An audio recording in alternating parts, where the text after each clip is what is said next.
your page, ready to begin? Okay, great, thanks. Good evening. I call this May 10th meeting of the Morrisville Town Council to order.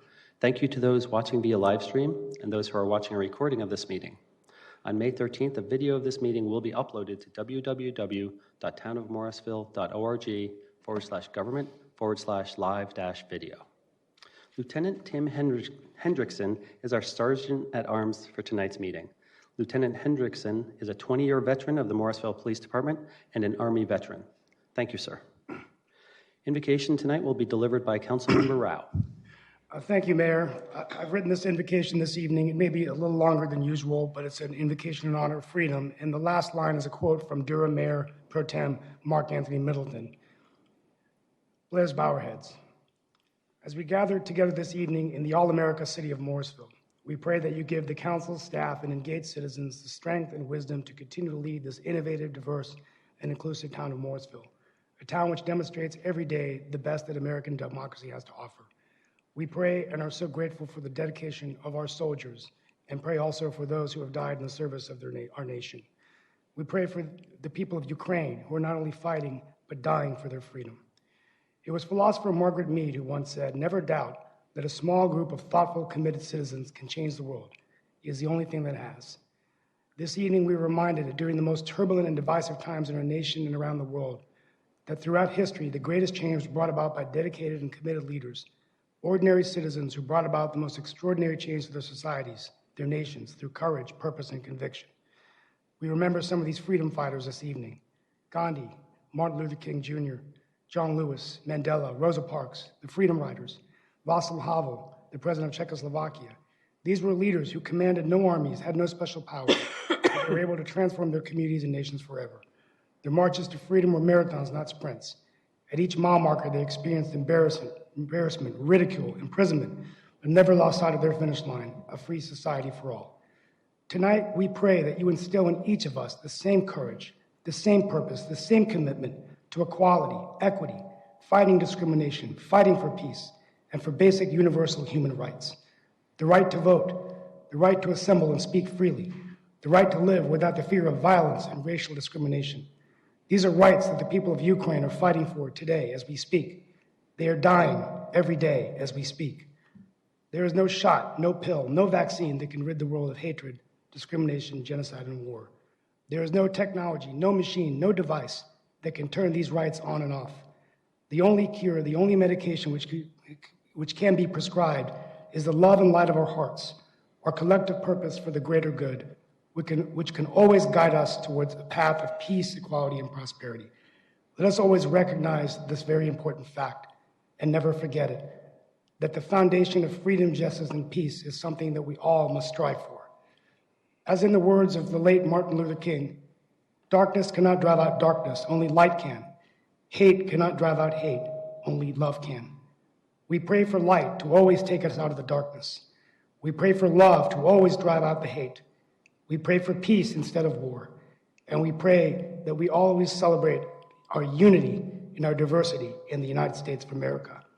And we pray that you always remind us that the words of our Declaration of Independence, that we are all created equal, is a challenge, not a promise. We pray that you give us the strength to rise to this challenge. Amen. Amen. All who are able, please stand and join in reciting the Pledge of Allegiance. I pledge allegiance to the flag of the United States of America and to the republic for which it stands, one nation, under God, indivisible, with liberty and justice for all.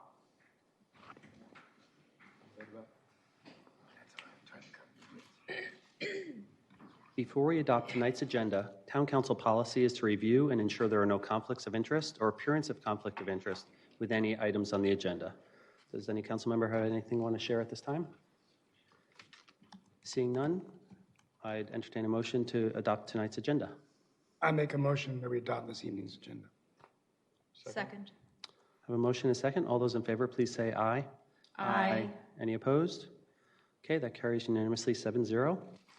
There are 4 items on this evening's consent agenda: a resolution authorizing an interlocal agreement with Wake County for Fire Station Number 3 construction, a resolution and capital project ordinance amendment authorizing Phase 2B design build contract for Fire Station Number 3, a resolution extending cell tower leases with American Tower, Crown Castle, and New Singular, and a resolution approving Morrisville Veterans Memorial Site Plan Design funding. Does any council member wish to remove any of these 4 items for discussion? Seeing none, I'd entertain a motion to adopt tonight's consent agenda. So moved. Second. A motion and a second. All those in favor, please say aye. Aye. Any opposed?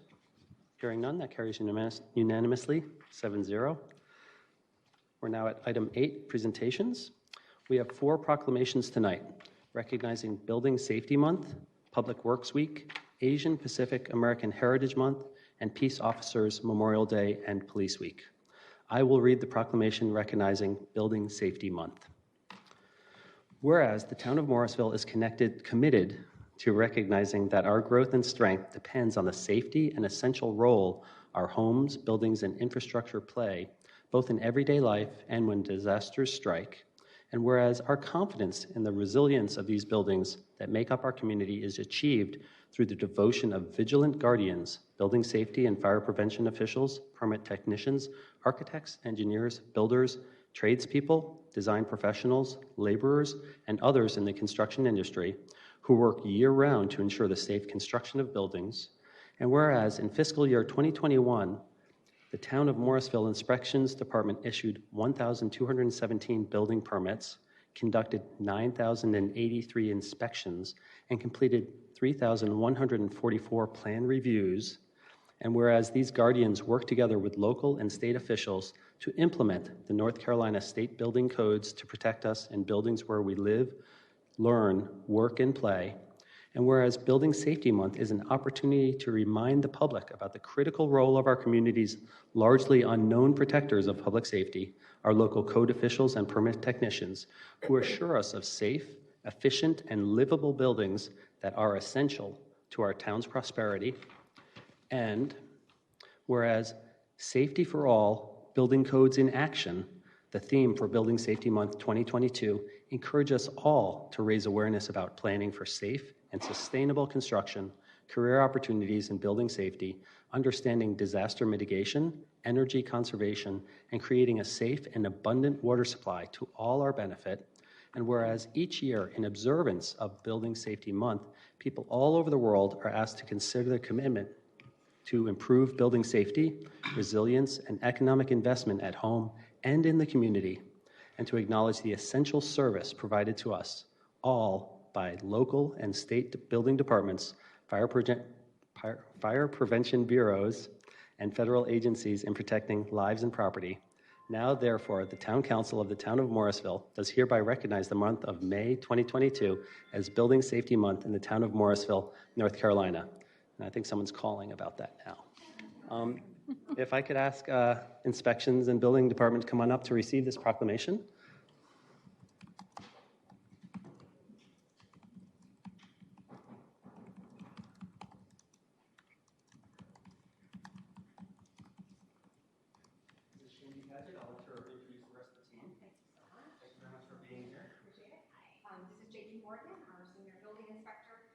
Our customer service supervisor, and Diane Boyd, permit technician, real health permit technician. A couple of our inspectors were not able to attend tonight, but I want to say these folks here is what, they keep our department going.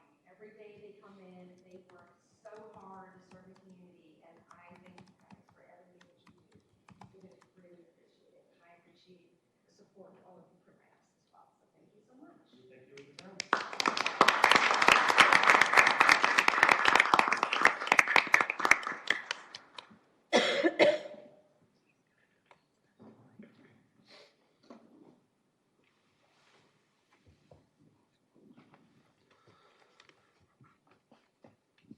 At this time, Mayor Pro Tem Johnson will read the proclamation recognizing Public Works Week. So the proclamations are pretty long tonight, but I think there's a really good reason for that. We're recognizing some very important people tonight with these proclamations. So I'm going to read the proclamation recognizing May 15th to the 21st, 2022 as Public Works Week with the theme Ready and Resilient. Whereas the amenities, response, and attention to detail our public works staff provides in Morrisville are an integral part of residents' everyday lives and are of vital importance to a sustainable and resilient community. And whereas the support of public works staff by residents is vital to the delivery of these essential services for a wide range of public works operations responsible for rebuilding, improving, maintaining, and protecting our town's public buildings, parks, streets, stormwater infrastructure, traffic control, vehicles, equipment, athletic facilities, public grounds, solid waste and recycling collection program, and town beautification efforts. And whereas the health, safety, and welfare of our community depends on these essential public works services, and the quality and effectiveness are only due to the training, hard work, experience, skill, and care of our dedicated public works employees, and the efficiency of the staff is materially influenced by the residents' understanding and appreciation of all that these professionals provide.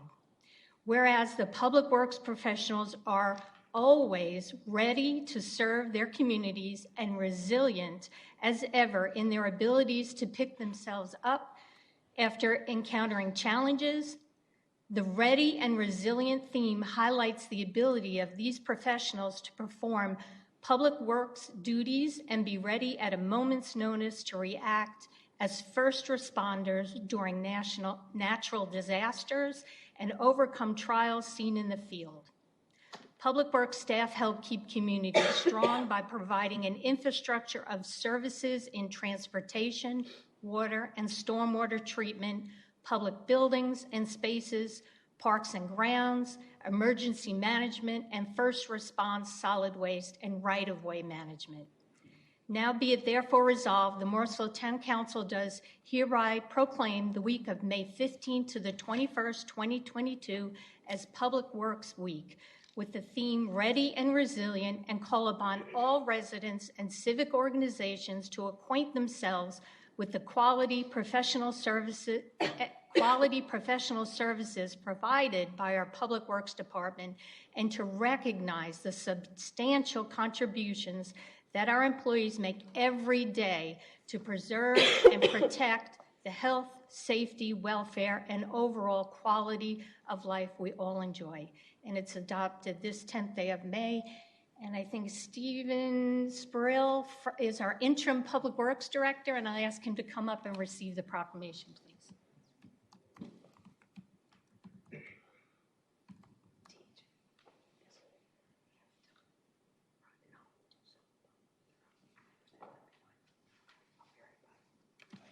Giselle might be missing a lot.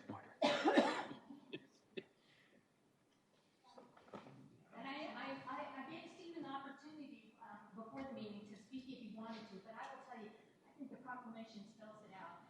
You're heading up a department that does an awful lot for the residents of Morrisville, so we appreciate it very much. So thank you. Very much.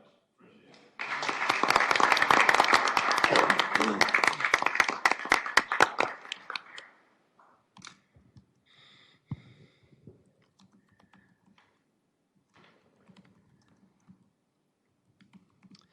Councilmember Rao will now read the proclamation recognizing Asian Pacific American Heritage Month. Thank you, Mayor. And before I read this proclamation, I just want to say that we're very proud of the remarkable contributions that Asian Americans make to Morrisville, to the region in North Carolina. And I'm personally very proud to serve on the only city council in Wake County and probably the state to have two Asian Americans serve on the council, one an immigrant from Mumbai, sitting to my left, and me, the son of immigrants from India. Thank you.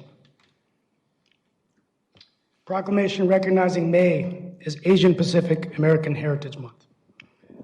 Whereas the United States Congress enacted Public Law 95-419, establishing Asian American Heritage Week in 1978. They selected early May for this observance because of two important milestones in the history of Asians in America. the arrival of Manjiro, the first Japanese citizen to settle in our country, on May 7, 1843, and the completion of the Transcontinental Railroad using a largely Chinese labor force on May 10, 1869. And whereas in 1990, reflecting the growing numbers and diversity of Asians and Pacific Islanders in America, Congress expanded the observance from 1 week to the entire month of May. And whereas Asian American and Pacific Islander Heritage Month offers us an opportunity to celebrate the vast contributions Asian Americans and Pacific Islanders have made to our nation, reflect on the challenges still faced by the API communities, AAPI communities, and recommit to making the American dream a reality for all.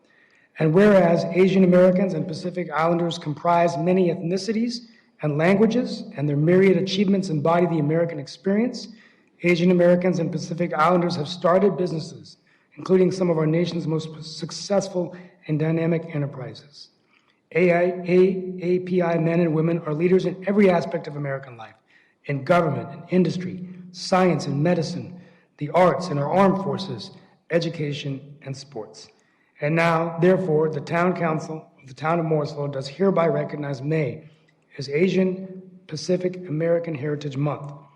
This month, we encourage citizens to reflect on the indelible ways AAPI communities have shaped our national life. As we celebrate centuries of trial and triumph, let us rededicate ourselves to making Morrisville a place that welcomes the contributions of all people of all colors and all creeds and ensures the American dream is within reach for all who seek it. Signed, the Mayor, T.J. Cawley, Eric Smith Clerk, and Town Council of Morrisville. Thank you very much. And now Mayor Pro Tem Johnson will read the proclamation recognizing Peace Officers Memorial Day and Police Week. Another very, very important group of folks to recognize tonight. Recognizing Peace Officers Memorial Day and Police Week in the town of Morrisville. Whereas the Congress and President of the United States, through Public Law 87-726, signed by President John F. Kennedy in 1962, proclaimed May 15th as National Peace Officers Memorial Day, and the calendar week in which May 15th falls as National Police Week. And whereas Public Law 103-322, signed by President William Clinton in 1994, directs that the flag of the United States on all government buildings be displayed at half-staff on May 15th of each year. And whereas it is important that all people know and understand the duties, responsibilities, hazards, and sacrifices of their law enforcement agency, and that members of our law enforcement agency recognize their duty to serve the people by safeguarding life and property, by protecting them against violence and disorder, and by protecting the innocent against deception and the weak against oppression. And whereas the members of the Morrisville Police Department play an essential role in safeguarding the rights and freedoms of the town of Morrisville and unceasingly provide a vital public service. And now, therefore, the Town Council of the town of Morrisville does hereby recognize the week of May 15th to the 21st, 2022 as National Police Week, and urges residents to observe in commemorating law enforcement officers past and present, who by their faithful and loyal devotion to their responsibilities have rendered a dedicated service to their community, and in so doing have established for themselves an inevitable and enduring reputation for preserving the rights and security of all people. Be it therefore proclaimed, the Town Council of the town of Morrisville does hereby recognize May 15th, 2022 as Peace Officers Memorial Day in honor of those law enforcement officers who, through their courageous deeds, have made the ultimate sacrifice in service to their community or have become disabled in the performance of duty, and let us recognize and pay respect to the survivors of our fallen officers. And I would like to present this proclamation to our Morrisville Police Chief Acosta.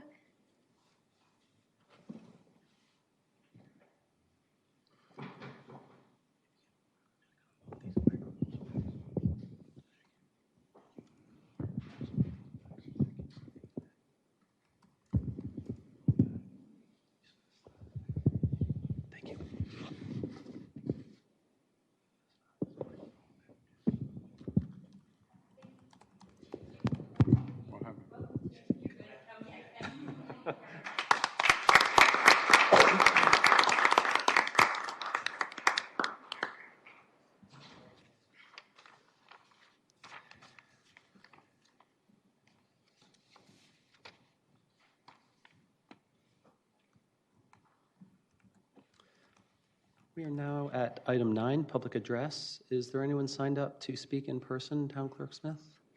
No, sir. Okay. Was there anyone in the room who failed to sign up who did want to address this body for 3 minutes? Okay, seeing none.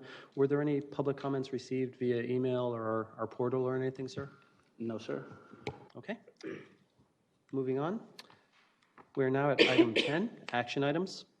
There are 5 action items on tonight's agenda. Consideration of items related to the annexation of 3713 Davis Drive, 0 Slater Road, 514 Airport Boulevard, 0 Airport Boulevard located southeast of the intersection of Airport Boulevard and McCrimmon Parkway, and 0 Airport Boulevard located on McCrimmon Parkway north of its intersection with the Competition Center Drive.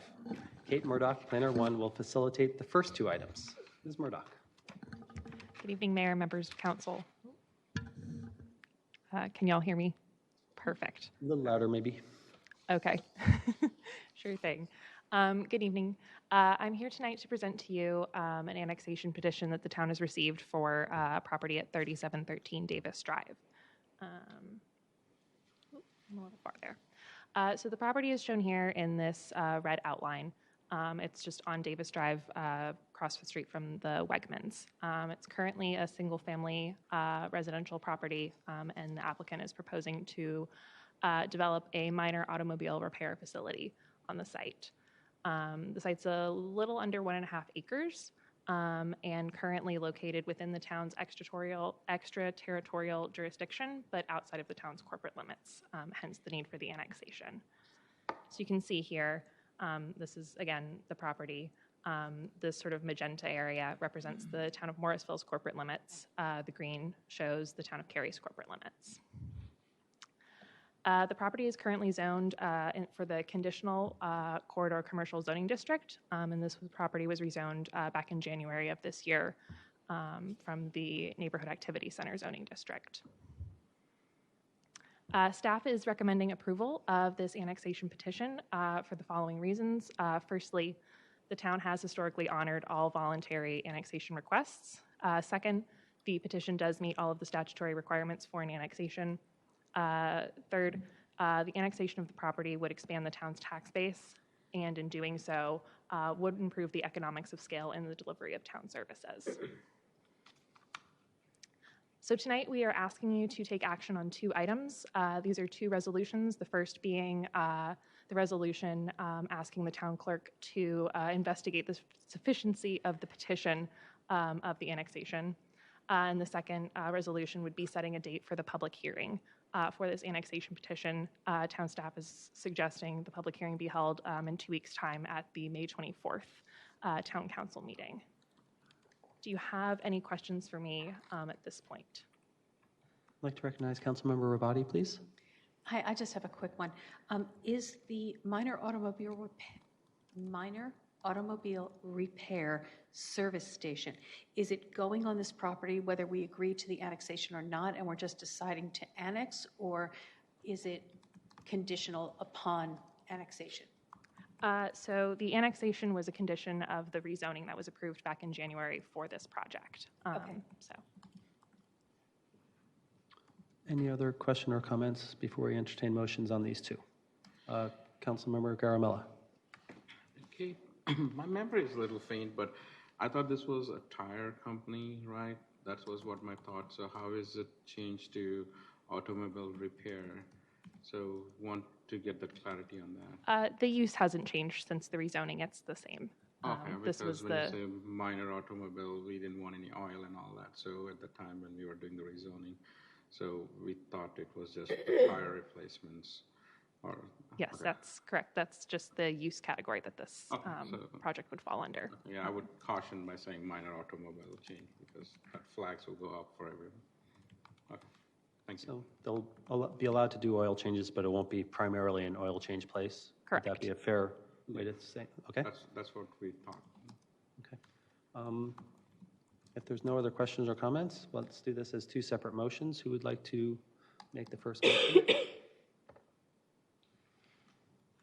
I'll recognize Councilmember Rabati, please. You can do the second one.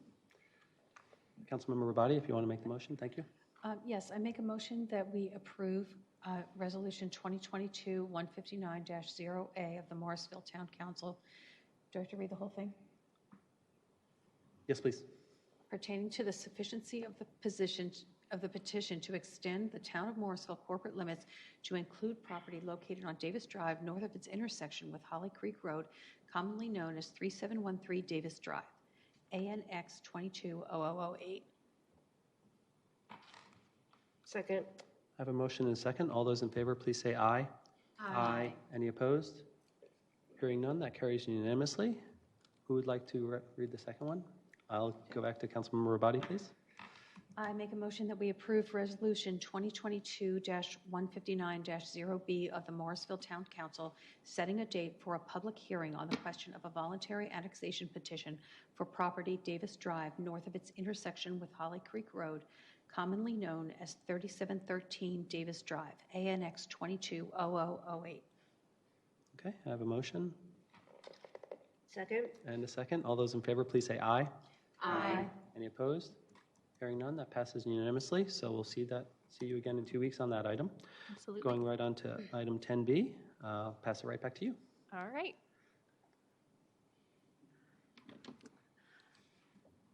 So I'm also presenting tonight another annexation petition that the town has received, and this is for property located at 0 Slater Road.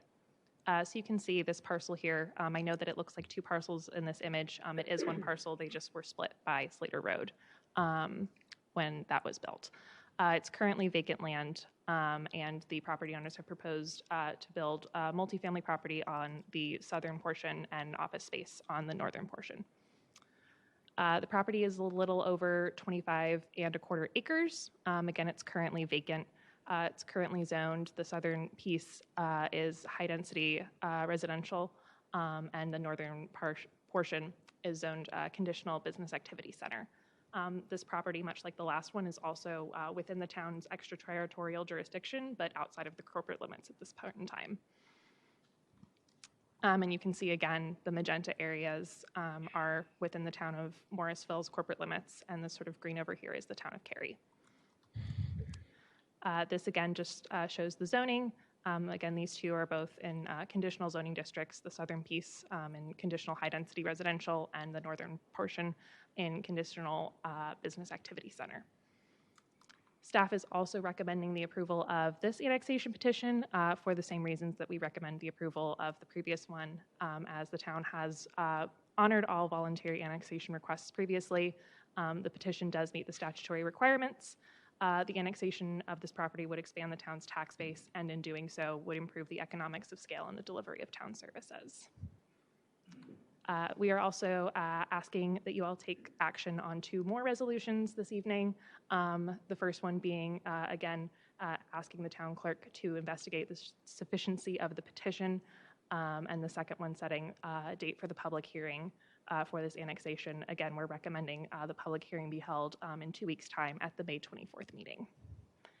Do you have any questions at this point? Does anyone have any questions or comments on this item? I'd like to recognize Councilmember Rabadi, please. I know we've talked about this before, but how much high-density residential is planned to go on this space? Do we know that? So based on the rezoning conditions, I believe they're limited to no more than 199 residential dwelling units on the property.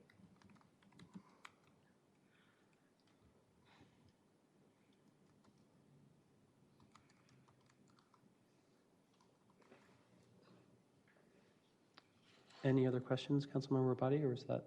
I think that's a lot of apartments to drop into town right now. I guess that's not a question, but I'm really reluctant to see us put 199 housing units. I know that it's all the way over on Slater Road, but that just feels like a lot of apartments. I understand. This was one that we had lots of discussions and lots of input on. I remember, and my Yep. objections to it have not changed. I understand. Any other comments or questions at this time? No? Okay. I'd entertain a motion for OA. I'll make that motion. Okay, Councilmember Rao? First one, right? Yep. Yeah, please read the entire top one. Thank you. Resolution 2022-160-0A of the Morrisville Town Council pertaining to the sufficiency of the petition to extend the town of Morrisville corporate limits to include property located at 0 Slater Road, southeast of the intersection of Slater Road and Carrington Mill Boulevard, ANX-22-0007. Okay, I have a motion I'll second. and a second. All those in favor, please say aye. Aye. Any opposed? Nay. Okay, that carries 6-1 with Councilmember Rabadi in the nay. Next resolution is 0B. Who would like to read that one, please? I'll do it. Councilmember Rao, please. Resolution 2022-160-0B of the Morrisville Town Council setting a date for public hearing on the question of voluntary annexation for property located at 0 Slater Road, southeast of the intersection of Slater Road and Carrington Mill Boulevard, ANX-22-007. Second. 0007, sorry. I have a motion and a second. All those in favor, please say aye. Aye. Any opposed? Nay. Carries 6-1 with Councilmember Rabadi in the negative. Okay, thank you very much for your time. We'll see you in 2 weeks on these items. Absolutely. Thank you so much. Susie Russell, Planner 2, will facilitate the next 2 items, and a big welcome as a new member of our staff. Welcome to the team. Thank you. Good evening, Mayor Colley and members of Town Council. I am Susie Russell, Town staff, presenting the annexation petition request for 514 Airport Boulevard. The subject property is outlined before you on the slide in yellow. And currently, the property is located in the town of Morrisville's extraterritorial jurisdiction. Again, the magenta area is showing you our town's corporate limits.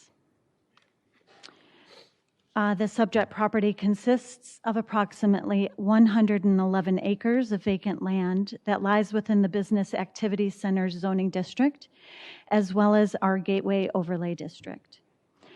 This request is in relation to Sparks Life Science Campus development. Staff is recommending approval of this annexation request. Again, tonight you will take action upon the 2 resolutions before you. The Town Council first directs the Town Clerk to investigate the sufficiency of the petition as set forth in Resolution A, as well as you are selecting a date for the public hearing for the annexation request as set forth in Resolution B. And staff does recommend that the date be set for May 24th, 2022, which is 2 weeks from tonight, at your regular session. And that is all staff has for this annexation petition.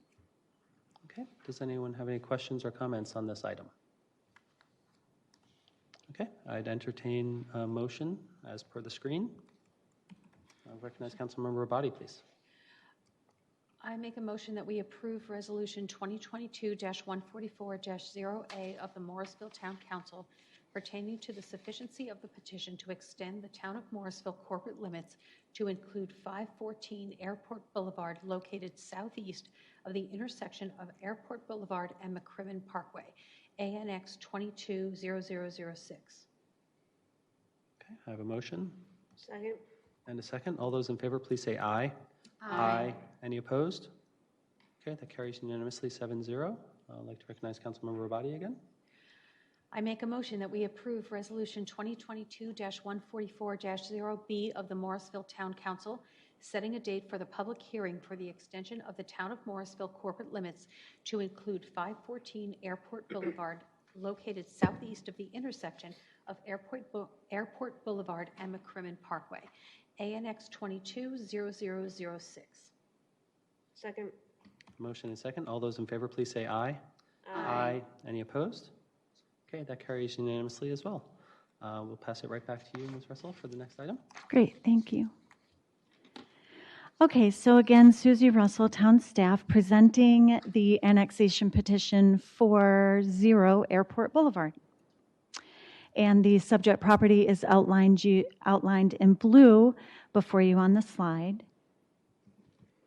Again, you might feel like you're having deja vu. That other annexation that I just presented is the big property that surrounds this smaller portion, and it is within our extraterritorial jurisdiction. The subject property consists of approximately 11.8 acres of vacant land and is also within our business activity center zoning district as well as our gateway overlay district. This request is in relation to the multifamily development. Staff is recommending approval of this annexation request, and staff does recommend approval of the two resolutions before you tonight.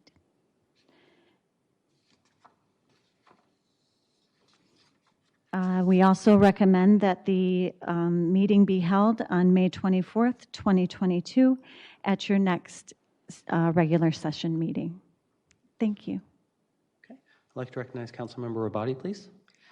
How much multifamily housing is proposed to be in this multi-phase, multi-use development? So this request has only gone through pre-application, so we haven't even touched on the actual amount of multifamily that would be requested there. But as you know, there is limits and density requirements that they have to meet per the UDO. Okay, thank you. I have a little bit of a follow-up. When we did the whole land use plan update, I think it was, one of the conditions was the multifamily that faced the roadways, and since this does not, would this not be applied to those rules? Those conditions would not apply. Is that accurate?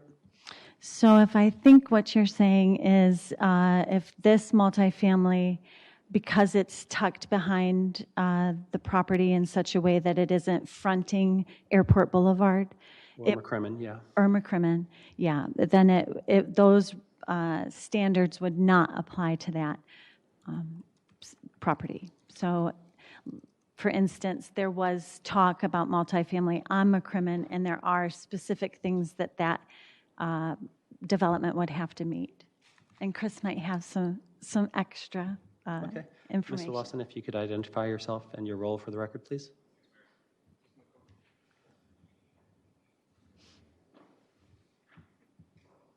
Thanks, sir. Thanks, Mayor. Chris Lawson, Planning Manager for the town. Though this property that you're taking action on tonight does not touch Airport Boulevard, there's an already annexed property in front of it that does touch Airport Boulevard. In our talks with the developer, they are proposing to do some of the uses that are required to be a mix of uses, not just residential. It's just not on the specific piece you're looking at tonight. It's on an already annexed piece, which does touch Airport Boulevard. So they are going to be required to have that mix of non-residential uses. So if you look at the map, yeah, Susie's got her mouse on the other parcel that's touching airport. It's a very small sliver. A portion of that development will be required to do that mixed use. But the bulk towards the back won't necessarily have to have the mixed use, nor will it have the condition of only a certain number of feet apart. So this might be an extra development more than what we expected. No, so it'll still have to meet that 1,500 feet distance. So there's three parcels that this one development's going on. One of the three parcels is already annexed. It happens to be the one that's right along Airport Boulevard, and so you're not taking action on that tonight. But the one that is already annexed along Airport Boulevard, any development that happens on that parcel will have to meet that 50% mixed use that was approved by council last summer. So this wouldn't be treated as a separate development to get around that rule. It's one owner, one developer, one contractor. Correct. Yeah. Okay. So I think that meets our goals in the beginning then. But we'll see. More details to follow. Anyone else have any questions before I take a second bite for Councilmember Rabadi? Councilmember Rabadi? Yeah, don't get too comfortable, Chris. I just want to know all right, maybe I'm just being thick. How many apartments could they reasonably be allowed to put on this property? So it's difficult to say. I think in pre-submittal meetings, we've had about 300. I think we have the applicant here. If you'd like to address council, our applicant is here also. I do want to note that there's a site plan, there could be a site plan under review that meets the zoning standards. It is somewhat of a separate decision from annexation.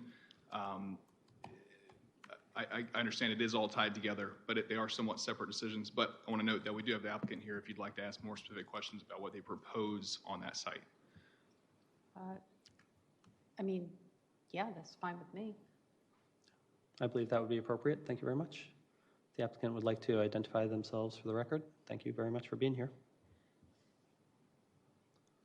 But as Chris noted, this is pretty much a separate decision from that other, but yep, no, it's for me too, because I brought it up, so. Yes, I'm Scott Milkey with Leon Capital Group. I'm the local representative for the developer. Correct. There are, right now, we're looking at a straight multifamily within the constraints of the UDO. Are there any specific questions that I can help with beyond that? Yeah, could you specify the exact amount of units and what they would be comprised of? Will it be all apartments? Will it be apartments and townhouses?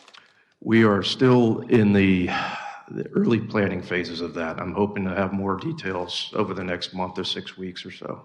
Okay. And have you been following along as we've been discussing multifamily? We've had a lot of discussions about infrastructure and schools and our reluctance to add a ton of multifamily to Morrisville at this time. Have you been following those concerns? Yes, we have. Okay. All right, good. Thank you. Thank you. And one question for Chris. If the annexation does go through, what they build would be by right? That's correct. That's correct. Okay. Thank you very much. Any other questions? Okay.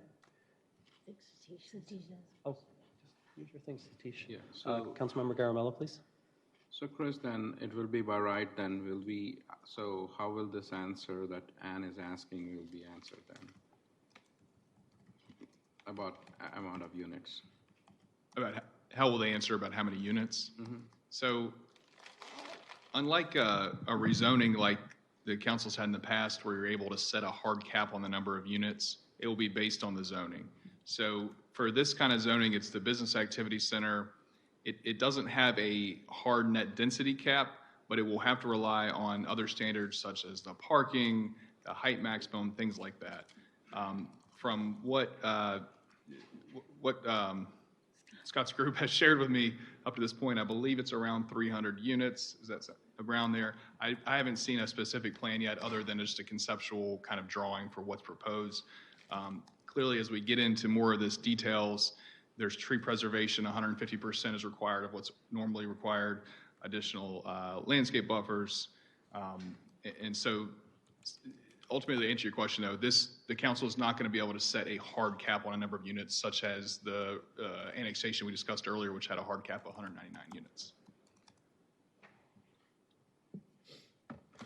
Okay. Seeing no other questions, thank you very much for answering all our questions. If we could, so this is just to set the investigation and to set the date of the public hearing. So who would like to make the first motion?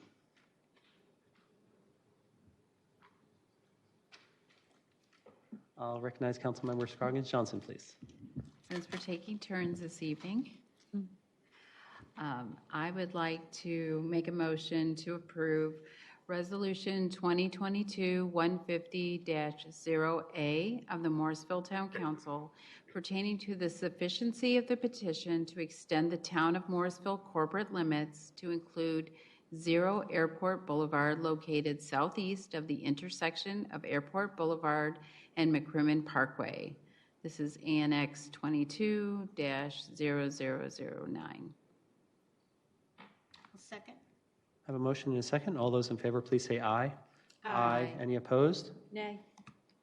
Okay, that carries 6-1 with Councilmember Rabadi in the nay. Who would like to read the next one? Can we go back to Councilmember Scroggins Johnson, please? I'd like to make a motion to approve Resolution 2022-150-0B of the Morrisville Town Council setting a date for a public hearing for the extension of the Town of Morrisville corporate limits to include 0 Airport Boulevard located southeast of the intersection of Airport Boulevard and McCrimmon Parkway, which is ANX 22-0009. Second. Motion and a second. All those in favor, please say aye. Aye. Any opposed? Nay. Okay, that carries 6-1 with Councilmember Rabadi in the nay. There's probably a better way to say that, but I'll get around to it. Okay, Ms. Russell, thank you very much. Thank you all. We'll see you in 2 weeks. And we are fortunate to have the introduction of a new staff member as well. Brittany Johnson, Planner 1, will facilitate the final action item this evening. Welcome. Good evening, Mayor and Council. My name is Brittany Johnson. I'll be presenting your last annexation for tonight. The annexation petition before you pertains to 0 Airport Boulevard.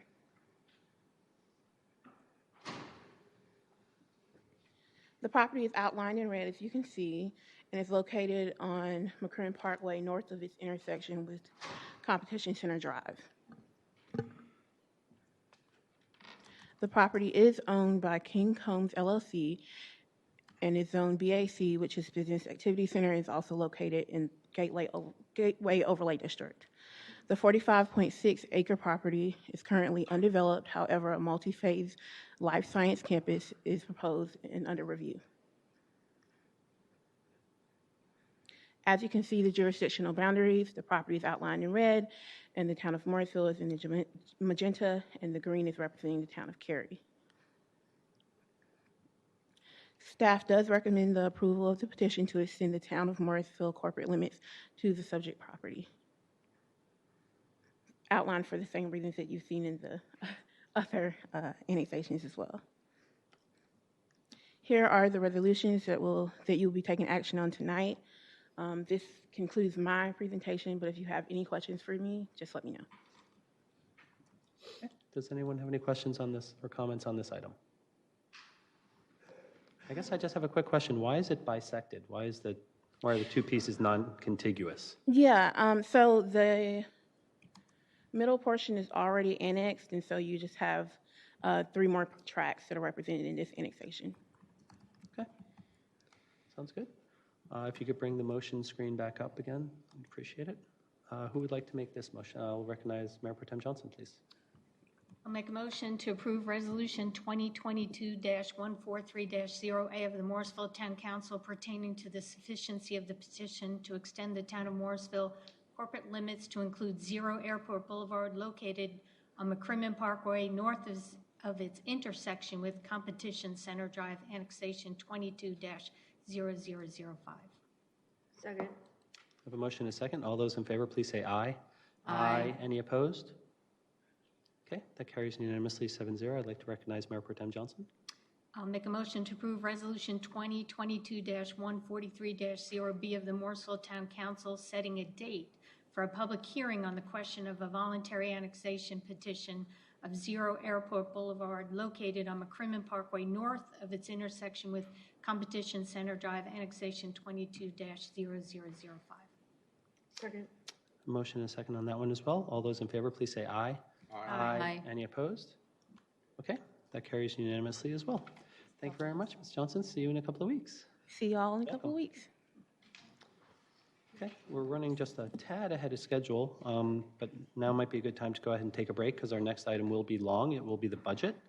So at 6:49, why don't we reconvene at 7:05? So we'll take 15 minutes and then we'll dig into the budget for this year. Okay, please return 7:05. And again, Town Manager Page. Okay. Bringing us back to order a couple minutes late. My apologies for that. There is one new item on tonight's agenda, the FY 2023 Proposed Annual Operating Budget and Capital Investment Program. Martha Page, Town Manager, and Jeannie Hooks, Director of Management Services, will facilitate the item. Good evening, Mayor and Council. I'm going to actually pass this over to Town Manager Page for some introduction and opening remarks. Thank you, Jeannie. And good evening again, Town Council. Tonight, my opening comments are going to be brief. Together, Town Council and staff have been working to put together a proposed operating budget for fiscal year 2023 that represents months of input and feedback, both on budget priorities and key identified work initiatives and projects that have been used to frame this year's requests. This is already your budget, and I believe you will recognize your influence as we discuss the budget detail tonight and at our work session next week. As I said in the budget message, this budget was both simple and straightforward and difficult at the same time. The addition of new recurring expense was limited to natural revenue growth capacity. Much of this is investment in our existing staff, a key principle expressed by Town Council, and the increased cost of doing our existing work. The addition of new staff is limited to our new assistant town manager and a position in our stormwater enterprise fund. The 3-cent tax increase, or 3-cent increase in the tax rate, will directly support debt service for the town's financial obligations and will not be used to support or add any additional operational capacity. The budget also maintains the commitment to setting aside over $2 million into capital reserves to prepare for future capital project investments as a part of our long-range capital investment program. The proposed budget also includes over $4 million for specific capital project spending, including the comprehensive replacement of our public safety radio equipment necessary to support emergency communications and a response, a future dog park, Shiloh Park renovations, and several transportation connectivity initiatives. The remaining one-time expenses support essential operational needs such as fleet replacement, facilities maintenance and repairs, and equipment needs to deliver our core services. The budget requests reflect a year of transitioning to stability and operational growth as we assess long-range needs and evaluate and prepare for our next wave of program development and growth. The town's stormwater program has been evaluated over the past several fiscal years, and earlier this year, Town Council expressed support for adjusting the stormwater fee to cover increased operational cost and primarily for support on significant infrastructure improvement needs anticipated over the next 10 years. The proposed ERU fee has been adjusted to $50 per ERU, and a stormwater CIP has been prepared for your review. This foundational framework and other relevant topics that support this budget proposal will be shared with you as we review the budget tonight and in our subsequent meetings. Thank you for your help and influence throughout the many meetings and discussions prior to tonight that have already touched and influenced this budget. Thank you. Jeannie? Okay. Thank you, Martha. So good evening again. It's my pleasure, obviously, to do this presentation for the town manager on behalf of the manager and staff. And as Martha said, it was simple and complex at the same time. So council and the community has already actually influenced this, as the town manager has said, that we're here today from those previous discussions, your input, the brainstorming, and the collective feedback from the community. On April 19th, staff actually set the stage for your recommended budget. We really did that with what is called a big picture perspective. And tonight we're aligning the dollars to the big picture of how we can get things accomplished. So there should be really no surprises tonight in what we offer you in a recommended balanced budget and a capital plan that aligns those resources for those desired outcomes. The presentation goals are straightforward. Oops, clicking the wrong button.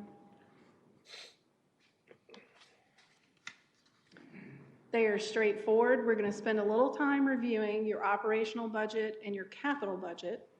We're going to focus our attention on the CIP review. We will provide council with some opportunities at breaks at the end of each section so that you can ask your questions, comments, and at the end of each section, since this is a little bit of a long presentation. But before we start the overview, let's just take a look at our budget calendar and process expectations. There's a number of available work sessions to you in accordance to the schedule that's shown above. Staff actually feels like some of these work sessions, because we had a front-loaded budget process, may not actually be necessary. Of course, that's up to council as a collective entity to decide whether you choose to move forward with those or not. Staff is planning to ask or target on May 24th for that to be the day in which we have final guidance, or ask council to provide staff final guidance so that we can put any changes together that we need. And also, we would recommend that the May 24th public hearing actually be continued to your May 26th work session, in case there are changes, that the community is able to have another opportunity to weigh in. So I'm going to pause there and see if that plan is acceptable to council to have a continued public hearing from the 24th to the work session on May 26th to allow that opportunity. And I just need a head nod of consensus if that is an acceptable plan. Yes. Okay, I think I'm seeing the majority here. All right.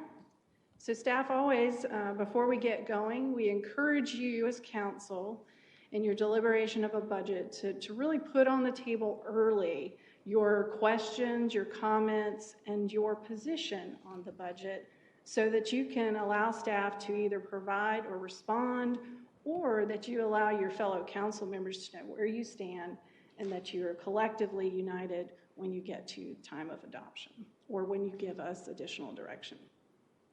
As always, I just want to take a minute just to extend my thanks really for everybody who's had a hand in preparing this budget, all the way from council to the town manager to senior management, all the way to every staff member that always contributes information forward to really get us to where we are today. So with that partnership, we share in really preparing such an important policy document. The annual operating budget and the CIP are our playbook that you give us that really guides and directs our work, that really makes some great things happen for the community. So it's a very important step as to where we're headed. Okay.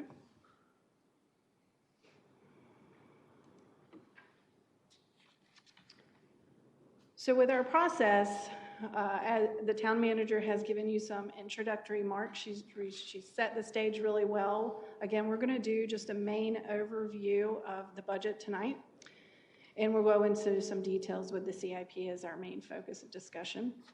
We're going to use those tools that we've become accustomed to because we think they work really well to help keep things moving, and that's that FAQ tool. So any questions we capture, somebody here that's going to help me do that, we will get back to you and turn those around as quickly as possible so that we are feeding you good information so you make good informed decisions when we come to budget adoption. And your budget report is going to serve as your primary presentation tool. As I go through the presentation tonight, I'm going to reference some pages that I think are important. If you hadn't had a chance to look through this document, pages that I think are very important. And over the years, for those that I've been with the longest with council, you know this document has shrunk considerably. We made it as abbreviated as we can, but informative at the same time. So it should be a good read. Work session topics will be continuous. Again, we're going to pause after each section to give you opportunity to either share comments, have some discussion over what you just heard, and share, more importantly, any questions or information needs that you have. And we expect that we would complete all our discussion topics on or before the public hearing on May 24th. Again, you've agreed also to allow that public hearing to be continued. Final guidance is expected on May 26th, by May 26th, so that we can prepare everything.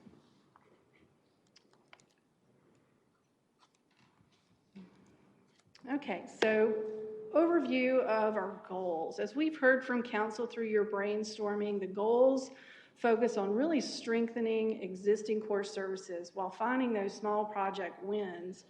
The budget, I feel, brings to fruition our bond investments, and it better aligns us to our stormwater mandates, something which we have shared with you a number of times through many different vehicles, i.e. one of those being the master plan study. replaces critical service delivery tools. It invests in our existing staff. That's a critical part of continuing core services or strengthening core services. That is your largest resource. So investing in your existing staff and keeping that energy going is important. It takes care of existing assets. We own things that we have to take care of, and as they age, we need to put money towards them too, so that they deliver or there for us to use to deliver programs and amenities. We recognize also the important step is when we add new facilities, we've got to also add utilities, and we've got to also add maintenance and care of those facilities. This budget continues the momentum of those innovative program areas like the Smart Shuttle, the Smart Solutions, and sustainability. It finishes up guiding plans that inform our work for the future. It leverages really smartly and strategically one-time resources, and it looks at the long-term picture to build resource foundations for future projects. I think that's critically important and something we'll talk more about in the CIP. Adjust also for inflationary cost. As you've heard, we've had a number of projects that are hitting some overruns. We're having supply chain issues. Things are just more expensive than they were 2 years ago, even a year ago. And we've made adjustments for that. And then in the manager's budget message on pages 3 through 29, the manager's budget narrative is a very nice outline or overview of what the feel or the story of the budget is about, what it's going to deliver you. I strongly encourage that you at least make the time to read that budget message. It's on page 3 through 29, and it lays out our story and what this budget will do for your community. If I could interject there, one of the messages we've gotten from council as you work through this is how to convey that story to the public. And we know they're not going to read a 20-plus page budget message. We are prepared, as this budget becomes final, to share visually and graphically the components of this story that will help you tell that story and provide it back to the community as well. The other important tool that I think if you're interested in reading is the budget priorities. It's a nice summary. It's on page 30 through 35.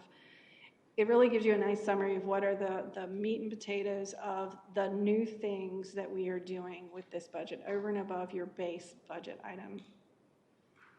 So that would be the other material piece in your presentation that might be worth a read. So influencing factors, you saw this slide, I've added a little bit to it. So as noted, council's already had really, the first bullet there, really had a guiding hand in the work through those early front-ended discussions with budget. We've remarked about the capacity for reoccurring costs are really lessening. That's materializing when I look at the long-range plan, that I'm able to project out dollars and impacts to the future. I see a lessening of those resources as expenditures are growing more rapidly than in their natural growth in revenues. So routine costs are annually growing, as I said, at a rate higher than your revenues, and that's something we need to pay attention to.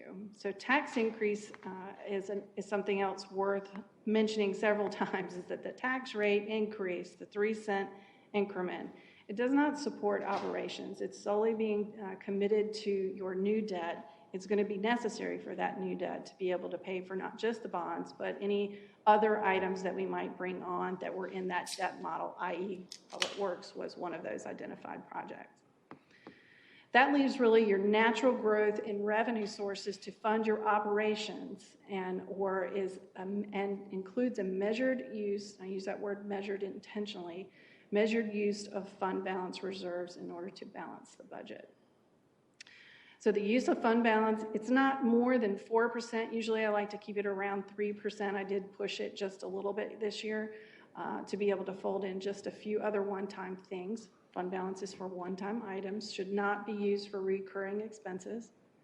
This is intentional for the additional fund balance appropriations in the year have really drawn down your fund balance or would indicate the drawdown of fund balance by fiscal year end. Something that we spoke about, inflationary factors, that actually totals up to about $900,000 if you really look at it and slice the budget up that way. We're talking about things that are contracts for service, janitorial, for solid waste. Solid waste is actually not one that increased, but janitorial, landscaping contracts, your health and retirement insurance, those increases, your lease increases, fuel, we've all heard about fuel. We've had to increase and ratchet up that amount of money, that allocation. And usually supplies for programs in certain areas have escalated as well. I've spoke about onboarding of new facilities. And then, of course, the money needed just to take care of facilities, professional services, people that come in and do painting. All those costs are much greater level than they were before. We are also still grappling with, as you see, pandemic impacts to parks and recs. We're still grappling with really a sluggish revenue recovery in that area primarily. And then there are a few other sources that I would recognize, which would be your investment earnings or just not earning anything. And then your vehicle rentals are also not at the level they usually are. And I think that has to do with people traveling, people might not be doing it as frequently, and we're starting to see an impact there. So this requires us to really leverage a strategic yet timely use of one-time sources, such as ARPA funds and other restricted resources to bridge the gap to make some good things happen. So these are some of those influential factors we took into consideration as we move forward. So what's in the numbers? So in page 51 through 58 in the budget report provides a budget to historic actual illustration by resource and or by department and by fund. So that just really gives you a nice historical vision of where we've come from and where we're headed to. A few things to note in the pie chart and the breakdown of operational expenses. Obviously, ad valorem is your largest resource. It's at 55% of your total budget, which is $46.2 million this year, as compared to this year, which was 42.2. Sales tax is your second largest resource. It's 19% of the total budget. Ad valorem, obviously, for Morrisville, is our most steady source. It's a good thing. Its average growth is somewhere around 3% year over year. With your resource, that being your largest resource of income, that's extremely important to the stability of the town when credit rating agencies look at us. The other is obviously sales tax, which has been influenced by both consumer behavior and with COVID that has just completely gone the other way, meaning robust, as well as for Morrisville, census impact this fiscal year has been very good. The current year growth for sales tax in the month-to-month distributions as we compare to the current year or to current year to prior year, it's averaging actually about 20% month-to-month. Part of that is split, meaning a split impact from really what we see the consumers' behavior of spending has not slowed down. And the other part of that impact is Morrisville's growth in population. This is a per capita driven resource. And in Morrisville's proportion share of what receipts are sold in Wake County, our proportion share went up 6%. So with that said, to be conservative, Morrisville's future budget for fiscal year 23 proposed a 6% increase with that source. We're experiencing the impact of growth from census as well as from spending behaviors now, and that will neutralize for the future. So we need to pay attention to what our percentage increase was for our proportion share and sort of right size it to that so that we don't overextend. We're experiencing the boom now in our receipts. The department growth in our expenditures can be observed in public safety over time and in general government, which is largely due to the transfers to capital projects and really for that new debt, that 3-cent tax increment that's being sent out to fund new debt for capital projects. and also in technology, because we need to replace certain technology tools. Public Works, more specifically, is about fleet and Powell bill. Powell bill, we received a greater distribution of money from that source, from the state. So there is an increase there, and it's about $160,000. Stormwater would obviously be your other one that has experienced some growth. That is primarily due to your increase in fee from $25 to $50 per ERU. Each of these directly relates to your debt, your rising service cost, your onboarding of facilities, growth in road funding, and your restricted sources and other essential replacement repair items. ARPA funds and other resources are advancing really those innovative items such as smart cities, the continuation of that innovative startup that we did this year with smart cities, sustainability, and then it's also addressing some critical repairs and in MAFC with the elevator, for instance, and then it's helping us more so for these small project wins with the dog park and with the Shiloh Park renovation of the basketball court and the playgrounds.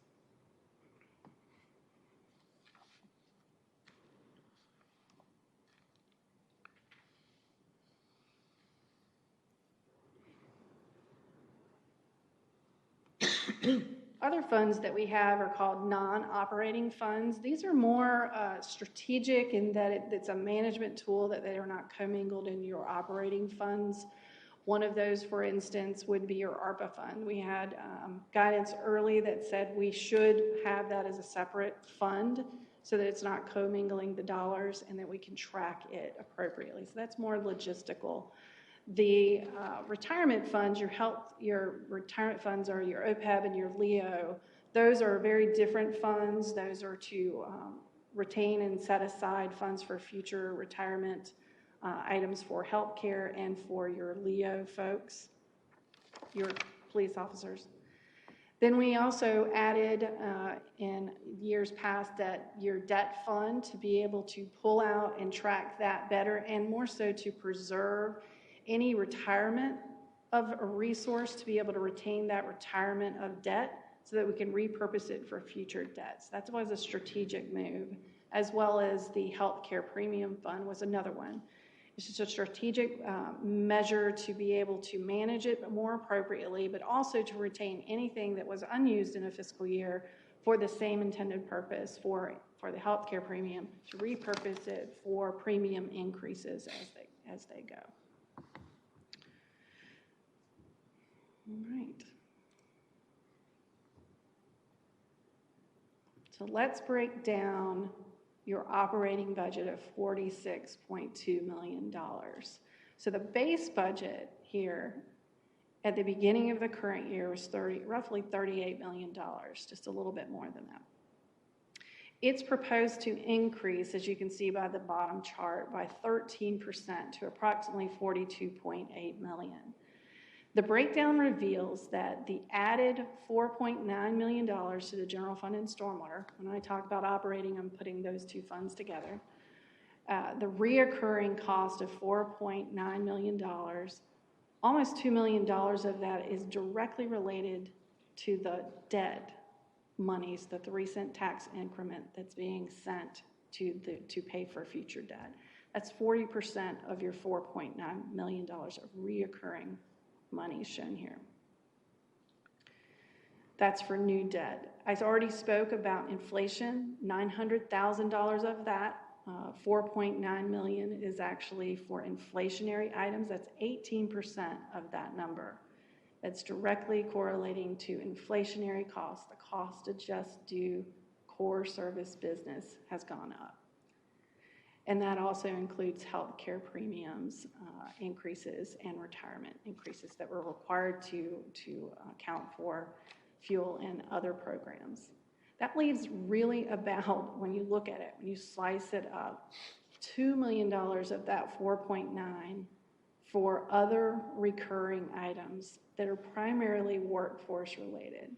So of that 2 million, about 1.5 million relates to work performance of existing employees, and retaining and market competitiveness items that we'll talk a little more about in a minute.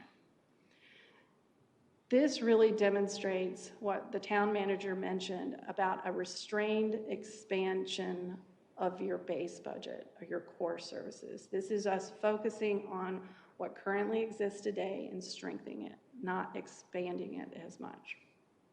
That also correlates to the fact that you have less capacity over the years, has gone down and down, less capacity to really work with. As compared to fiscal year 22 original's operating budget, as I mentioned, was $42.2 million total budget.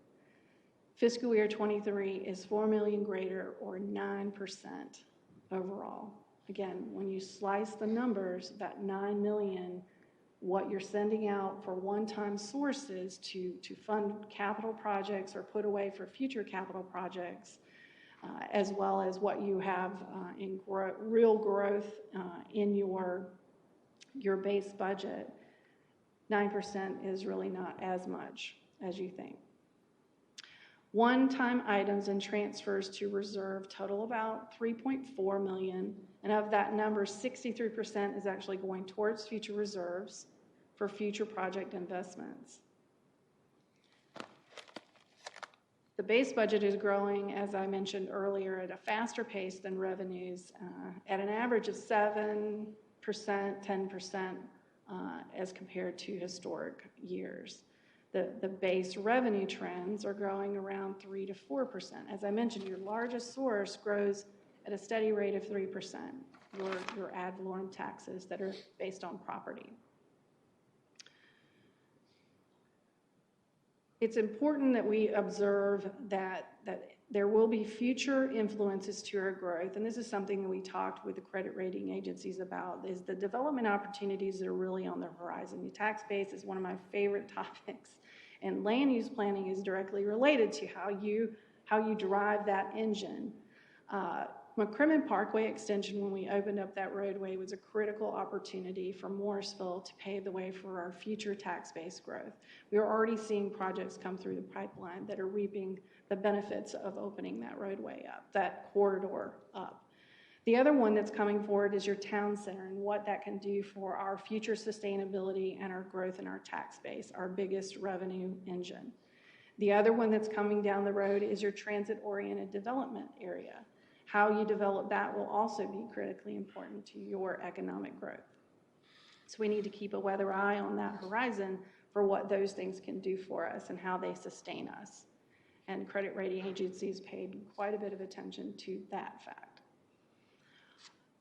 Also, with our community, when we have expansion areas such as that, we have to also be mindful that when we expand community, we expand services and expectations with our population growth, potential population growth. We have to pay attention to the fact that those will bring with it future operational impacts and that we will need to grow to be able to meet those demands that will come in the future through our fire protection services, our police protection services. Just by the sheer fact of building buildings, people will come, and we need to have the infrastructure and the service resources in place to deliver.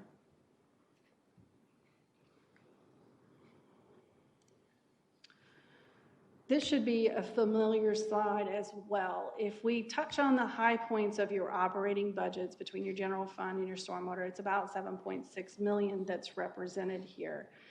I won't go through all of these specifically. You can find better descriptive narrative in those budget priorities that are in your budget report. But some of them that I think that are important to note are, obviously, we need to take care of things that we currently own. We also need to be mindful of public safety aspects.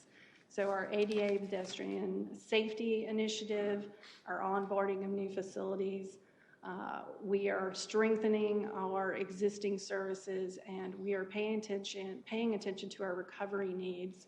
And more important, we need to, in order to protect our core services and focus on strengthening that, we also need to maintain our competitive edge with our workforce.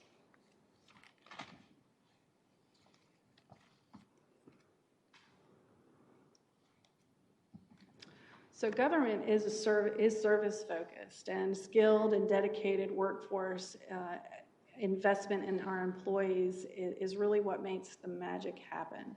We need to recognize and reward our folks. That's a paramount part of our budget role, to be able to sustain that energy and more so that creativity that sets Morrisville apart. It's what makes us a lean, civic-focused organization, and I'm proud to say that for Morrisville. The total compensation impact proposed in this budget is about $1.5 million increase, or roughly 3% of the overall budget, and that is still less than really inflation rates today. I'm going to pause here and see if Town Manager Page would like to add a few comments. Simply stated, this plan and proposal that you see on this page is really what we did last year. It's the same proposed merit pay structure. It is the same commitment to looking at our job classification. We look at 1/3 of our positions, and at this point now, our public safety officers annually to keep them market competitive. We adjust our pay plan to recognize that those base salaries for bringing people in are becoming higher. What's new on this page are really two components. It is a recommendation to, in addition to the merit pay, award all employees a 2% market pay adjustment. That is truly competitor and market-driven, and what we are aware peer municipalities are doing around us that will affect where our employees want to come or where they want to go. And we will be bringing you some more of that detail in a chart at our next meeting, but that would help us remain competitive. We will not be a leader, but we will remain competitive. And we also have not regularly adjusted some of our part-time pay plans. So there was a more comprehensive effort to look at that, and there are proposed pay adjustments to our part-time non-benefited staff as well. Thank you.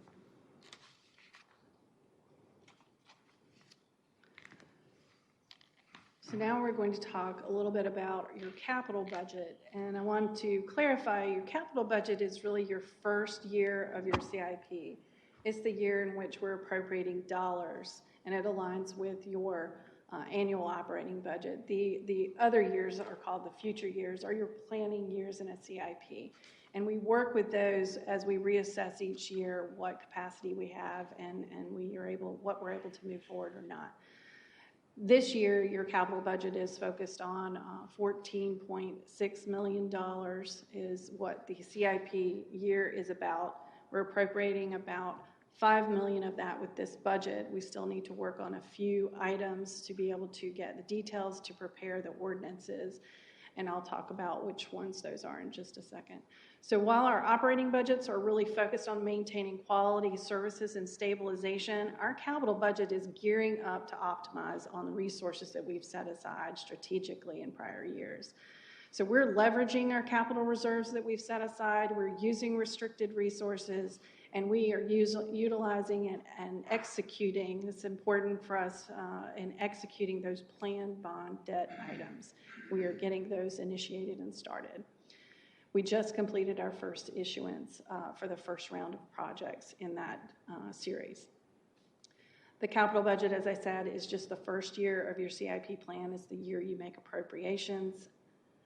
This is what I would say is an outcome-driven capital budget, and it's fueled by community input and council's influence.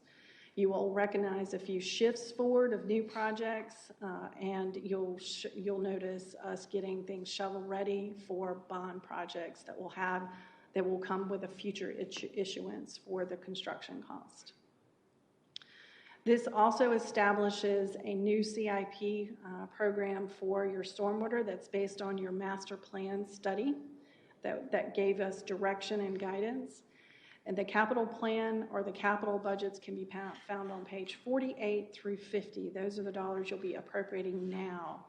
And I will note that Airport Boulevard and stormwater, the first phase of stormwater projects, I'll have those ordinances prepared. They're not going to be with this budget. They'll be forthcoming. Staff's working on some additional project closeouts in stormwater. We may have some additional funds available that I want to wrap in. I'm tapping every resource that I can tap to maximize our potential to deliver capital investments for Morrisville. And so that's just one of my strategies. The other for Airport Boulevard, we need a little more information to come forward to be able to know what we need to appropriate for those additional costs above the $3.2 million of bond monies that we have set aside.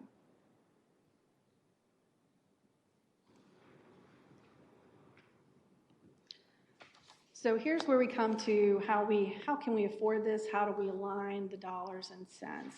So while this, as I said, was a simple budget in ways, the funding solution was a bit complex, and that we tapped every resource we could find to be able to make things happen for Morrisville.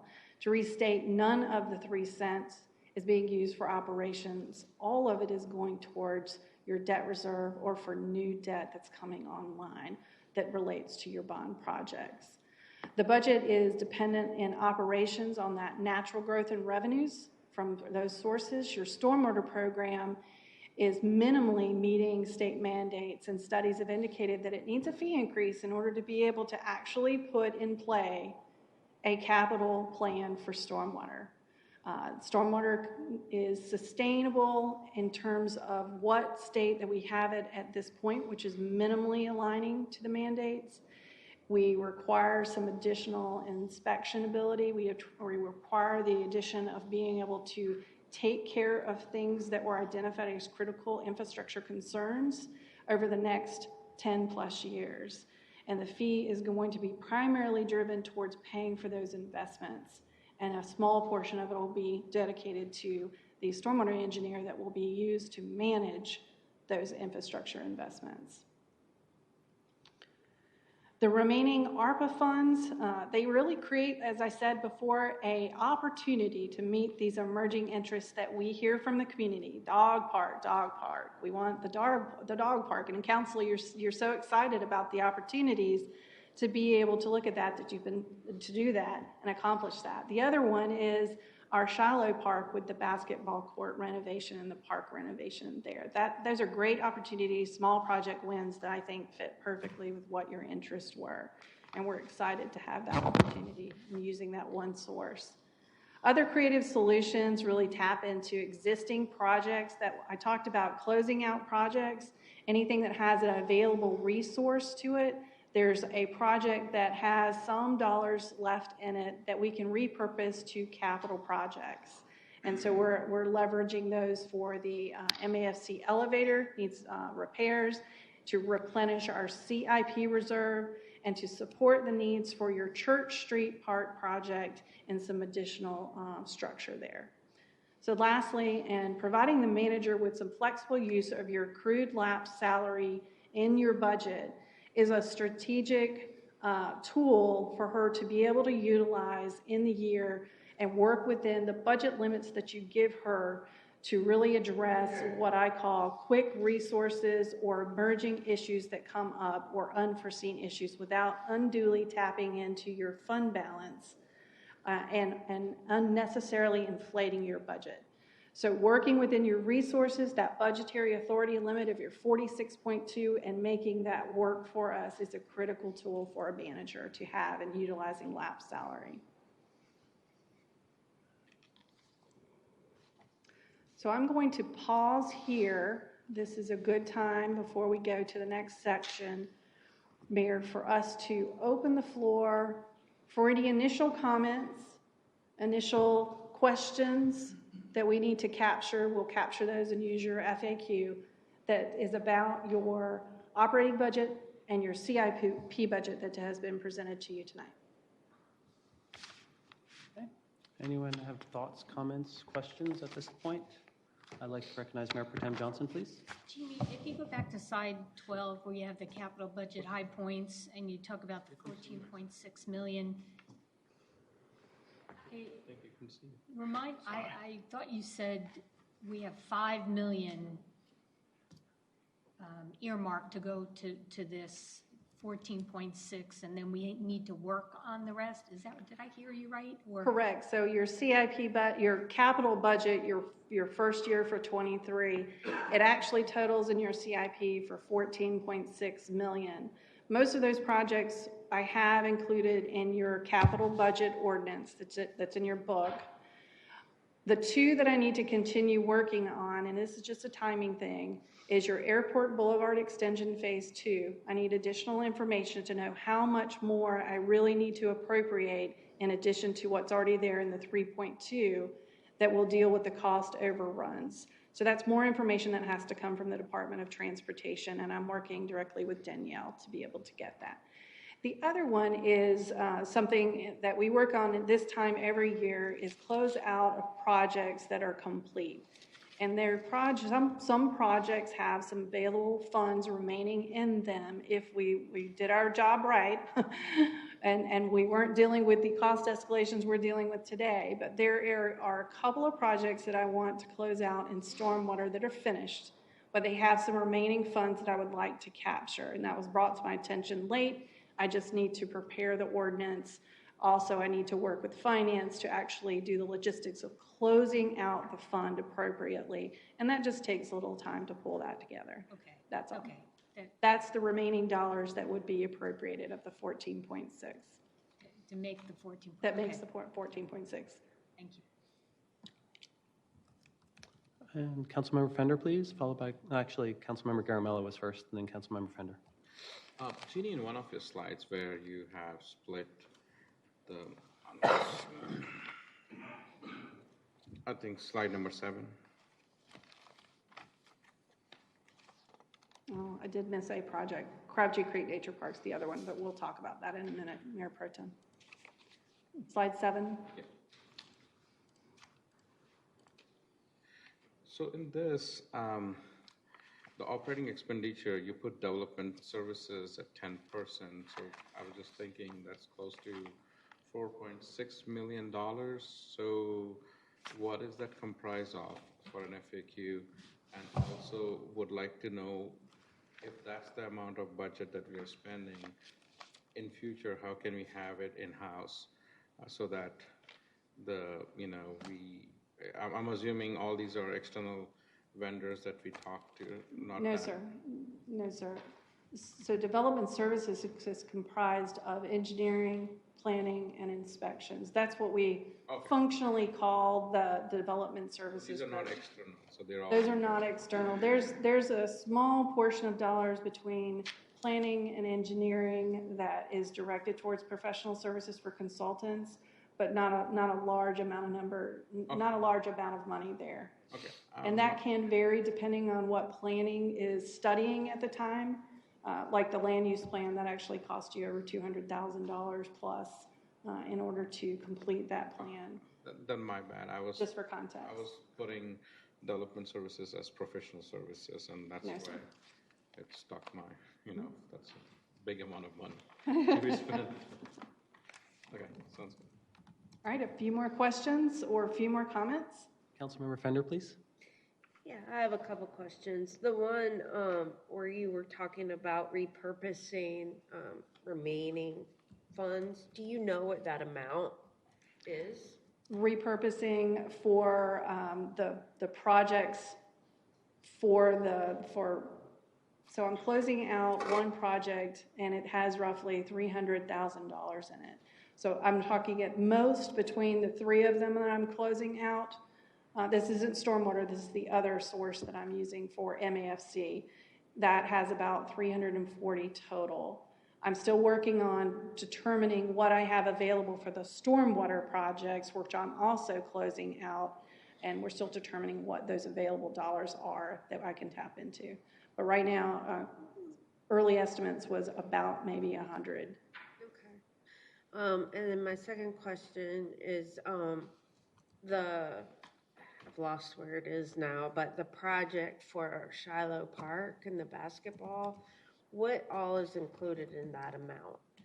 I would actually ask Deputy Town Manager Zudeman to respond to that.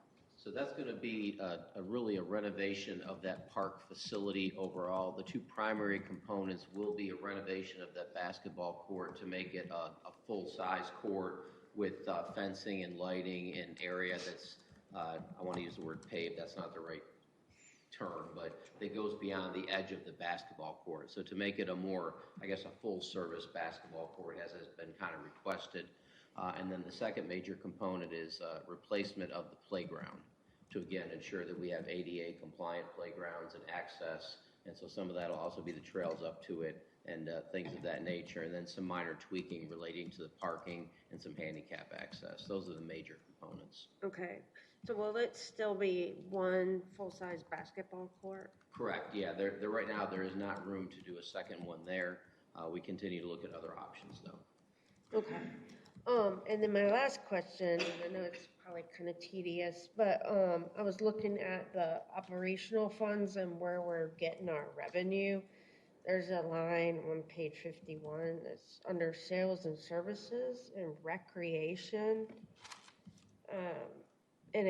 I'm just curious as to what that is. Between 2021 and 2022, it nearly doubled in revenue, and then you're projecting in 2023 that it's going to be 1.208 million. So I can provide you in the FAQ a breakdown so you can see what the components are, but largely your sales and services are your parks and recs fees, and then there's some other items that are included in that. So I will provide you a breakdown and show you really where I'm coming up with revenue recovery concerns in that group.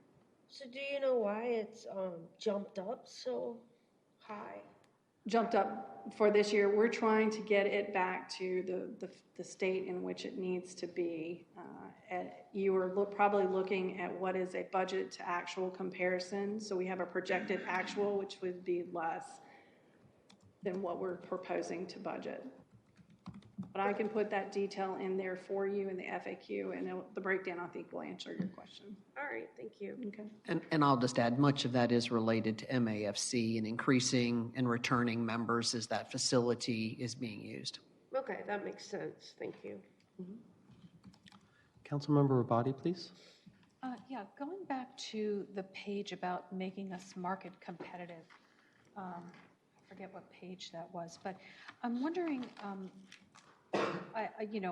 as always, 100% in favor of whatever we have to do for staff salary-wise, but I'm wondering what have we considered in terms of non-monetary perks, like extra vacation time or days off for volunteering, or, I don't know, like non-monetary. I know that, I only know from Cisco, really, because the years that I was a contractor, I had no benefits whatsoever. But, we have a lot of benefits that aren't necessarily money in your pocket, but do make life really nice. Flexible, like the opportunity for a flexible work week to work 4 10-hour days instead of 5, that kind of stuff. Are we considering any of that?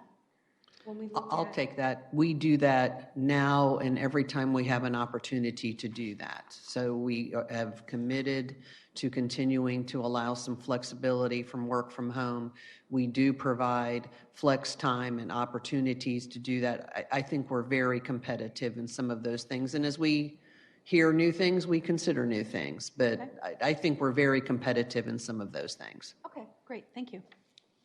We can certainly add some details to FAQ just to sort of define some of those things. Yeah, kind of like I would appreciate that, kind of like a total compensation package. Yeah, great. All right, a few more questions and then we can move on, Mayor. I just had one thing. I understood that Raleigh did something similar in that they allow maybe an hour a month to their staff to volunteer any way they see fit. So they could do 4 hours a quarter or something like that. So that would be nice to possibly consider, although I know our staff is already stretched thin. It might be made up for in morale and things like that. So that's something maybe to just consider going forward. Thank you. I don't see anyone else looking to comment at this time. All right, So well, there'll be other opportunities as we move on to our other topic here, but other opportunities in our next work session as well. Just to set expectations, I think we were thinking 8:30 is kind of a hard stop for this part of our tonight's meeting in order to get the rest of our work done. Yes, So sir. that's what we're shooting for. Yes, sir. Thank you. Thank you. So 8:15. We have a council Okay, comment. Councilmember Garamella. Oh, we have council comments in the middle, right? So the CIP program is probably where council may want to spend a little bit more of your time tonight, maybe at your meeting and your next work session to come.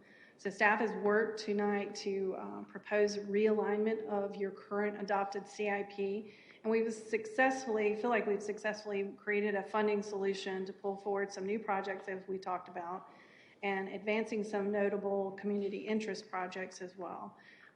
We've also established that stormwater CIP, which is a big step, and that is based on the master plan study, and it has a dedicated funding source in order to be able to primarily do, for the first 5 years, what I call PAYGO funding, and we'll have some in the next 5 years, we'll likely incur some debt, and we are also working towards grants.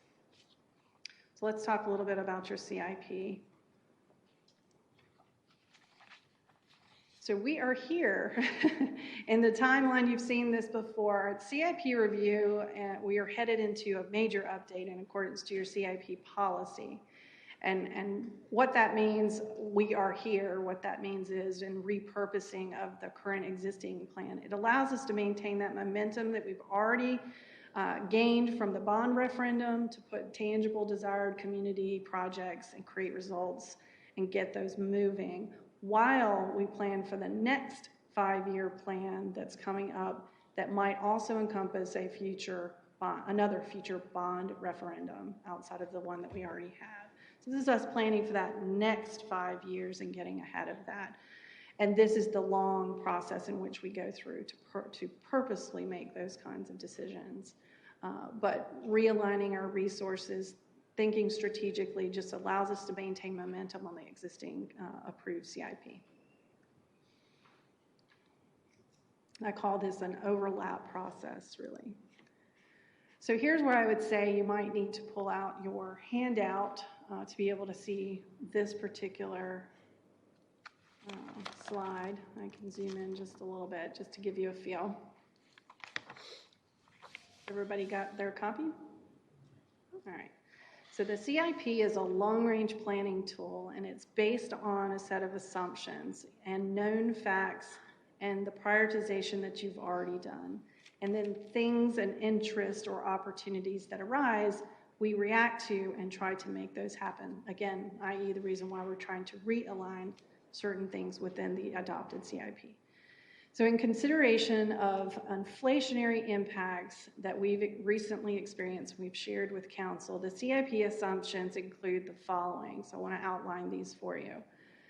When a CIP project is submitted through a CIP form, it is automatically includes a 25% contingency on the project leader's cost estimate at that point.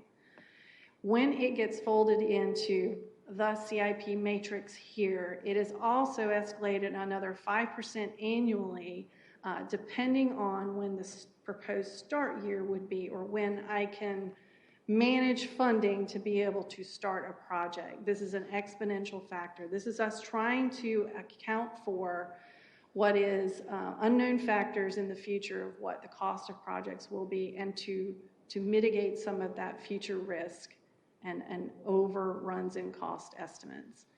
This is just a proactive, long-range approach that we try to apply. The funding plan assumes, and this is very important, a continued commitment towards building those capital reserves. That's your parks, your transportation, your CIP, and I'll also say your fire apparatus fund as well. Those are very important that we continue our annual contributions. Remember, this year, those contributions total about a little over $2 million that you're sending out of the general fund from that fiscal year 23's revenue sources. You're sending out $2 million to fund up future projects, and we're building reserves to be able to pull projects together and fund them for the community. That's investing in our future. That's something I heard from council and I heard from the community in our forward front-loaded budget discussions. So building those reserves, if they do not continue in this 5-year window, then that has significant impacts to what we are able to accomplish in this 5-year window. The long-range funding plan here assumes that continuation, and that's just an important point to hone in on. ARPA funds are also being utilized through this tool, as we said, for the dog park and for the Shiloh Park. We are leveraging those funds to be able to get those small project wins.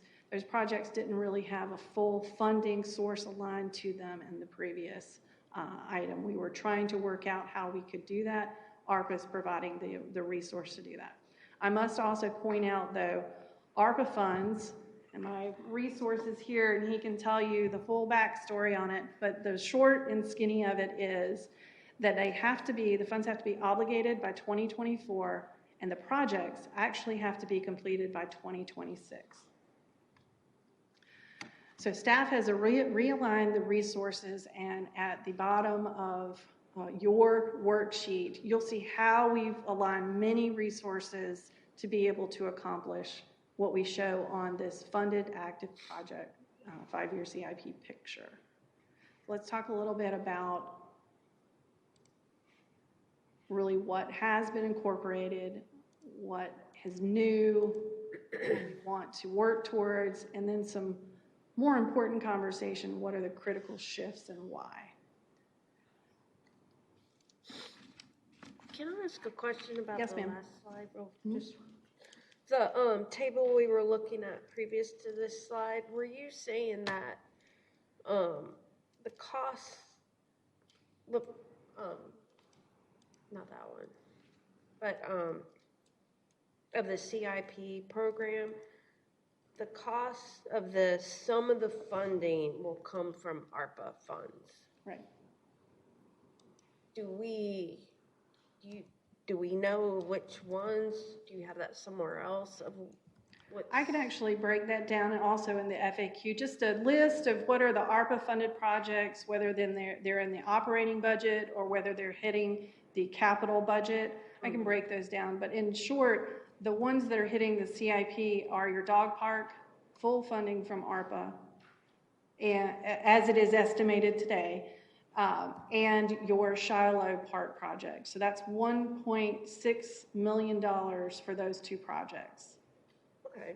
Okay, but that's a great question. I can certainly create a list, or Michael can actually create a list for you. If you refer to page,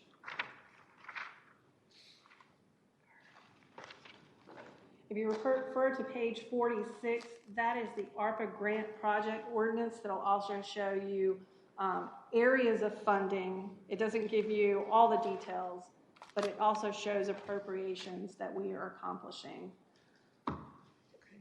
Thank you. In addition to that. Okay.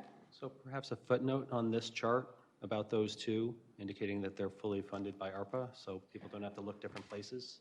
Yes, I can do that. So ARPA is outlined here, and I can also make a star or something on the chart so that you know, and I'll create the list that just breaks down the total funding and let you know where it's heading. Okay. Councilmember Scroggins-Johnson had a comment or question, please. Yes, I also support the identification of some of the ARPA CIP projects, because looking at this listing, it's hard to know which are eligible and which are not. Specific concerns I have are about the cost increases in road projects. We are seeing construction prices in buildings and roads, asphalt, a lot of expenses. Parks obviously are going to be more expensive as well. But looking at the Crabtree Creek Nature Park, I think you're going to talk about that specific project maybe a little bit in more detail. But if we deprioritize that and then prioritized a road project to be moved up sooner in the schedule to try to head off some increasing costs. There are different budgets per se, like earmarked for roads or earmarked for parks.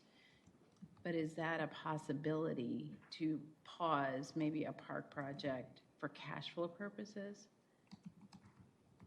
I can develop a response for that. I'm going to need to think through that one a little bit. My immediate take is for that particular one, for Crabtree Creek Nature Park, if it stays as a bond project, then the funds have to be used for parks. You would need to shift it to a park, and I'll talk about my proposed option, and that's the basis for that shift. I will.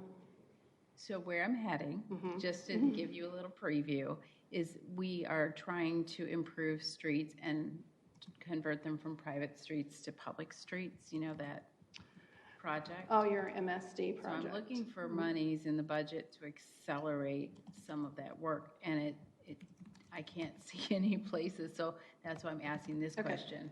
So let me prepare an FAQ for you and bring you up to speed where the MSD currently exists. There are reserves that have been building and are available, and I also want to provide you when we project additional growth in those reserves and when that project could potentially come online, and also help you understand, well, based on what we know its estimate is, what more do you need and how long will that take? So I want to give you that picture. Right. And I think that's good information for you to have. I just see prices going so high for projects like that, and I'm a little bit concerned. So, with the MSD, I'll also talk about intent of establishing that 10 cents and why you established the 10 cent and did not choose to use other sources like Powellville to fund that. I'll also include that in my FAQ. There's some history there that I might be one of the remaining few people that knows that, as well as maybe Mayor Pro Tem. So I'll provide you an FAQ that gives you some information, and you might have other questions as a result of the information. Of course. How about that? Thank you very much. Appreciate it. Good question. All right, I believe that I was here.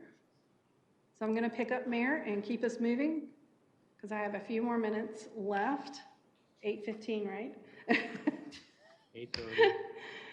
So let me talk through really these incorporated changes in advanced projects and some logic behind those. So the advanced projects were largely driven by council's interest. So council and the community's interest, and I've talked a lot about the dog park in Shiloh, so I'll not talk about those as much, but I'll hone in on recent conversations about International Drive extension and moving that forward as a purposeful partnership. The other one that we've already advanced money on that council's taken action, where we've leveraged fund balance, $2.5 million of existing fund balance, is your Church Street Park expansion project. Your new projects that are coming online is radios are extremely expensive in the public safety arena. The last time we did this was probably 7 years ago, and the debt is actually falling off now as we speak for when we last purchased these. It's $1.6 million worth of expense. Very expensive. We had an opportunity, staff knowing that when we issue bonds, we have the potential to also leverage our authority for 2/3 bonds, and we were able to accomplish that with this last issuance, and that will pay for your public safety radios. And the debt service will fit in line with what our model already had and will be incurred payments over the next 3 years, and then that will be paid off.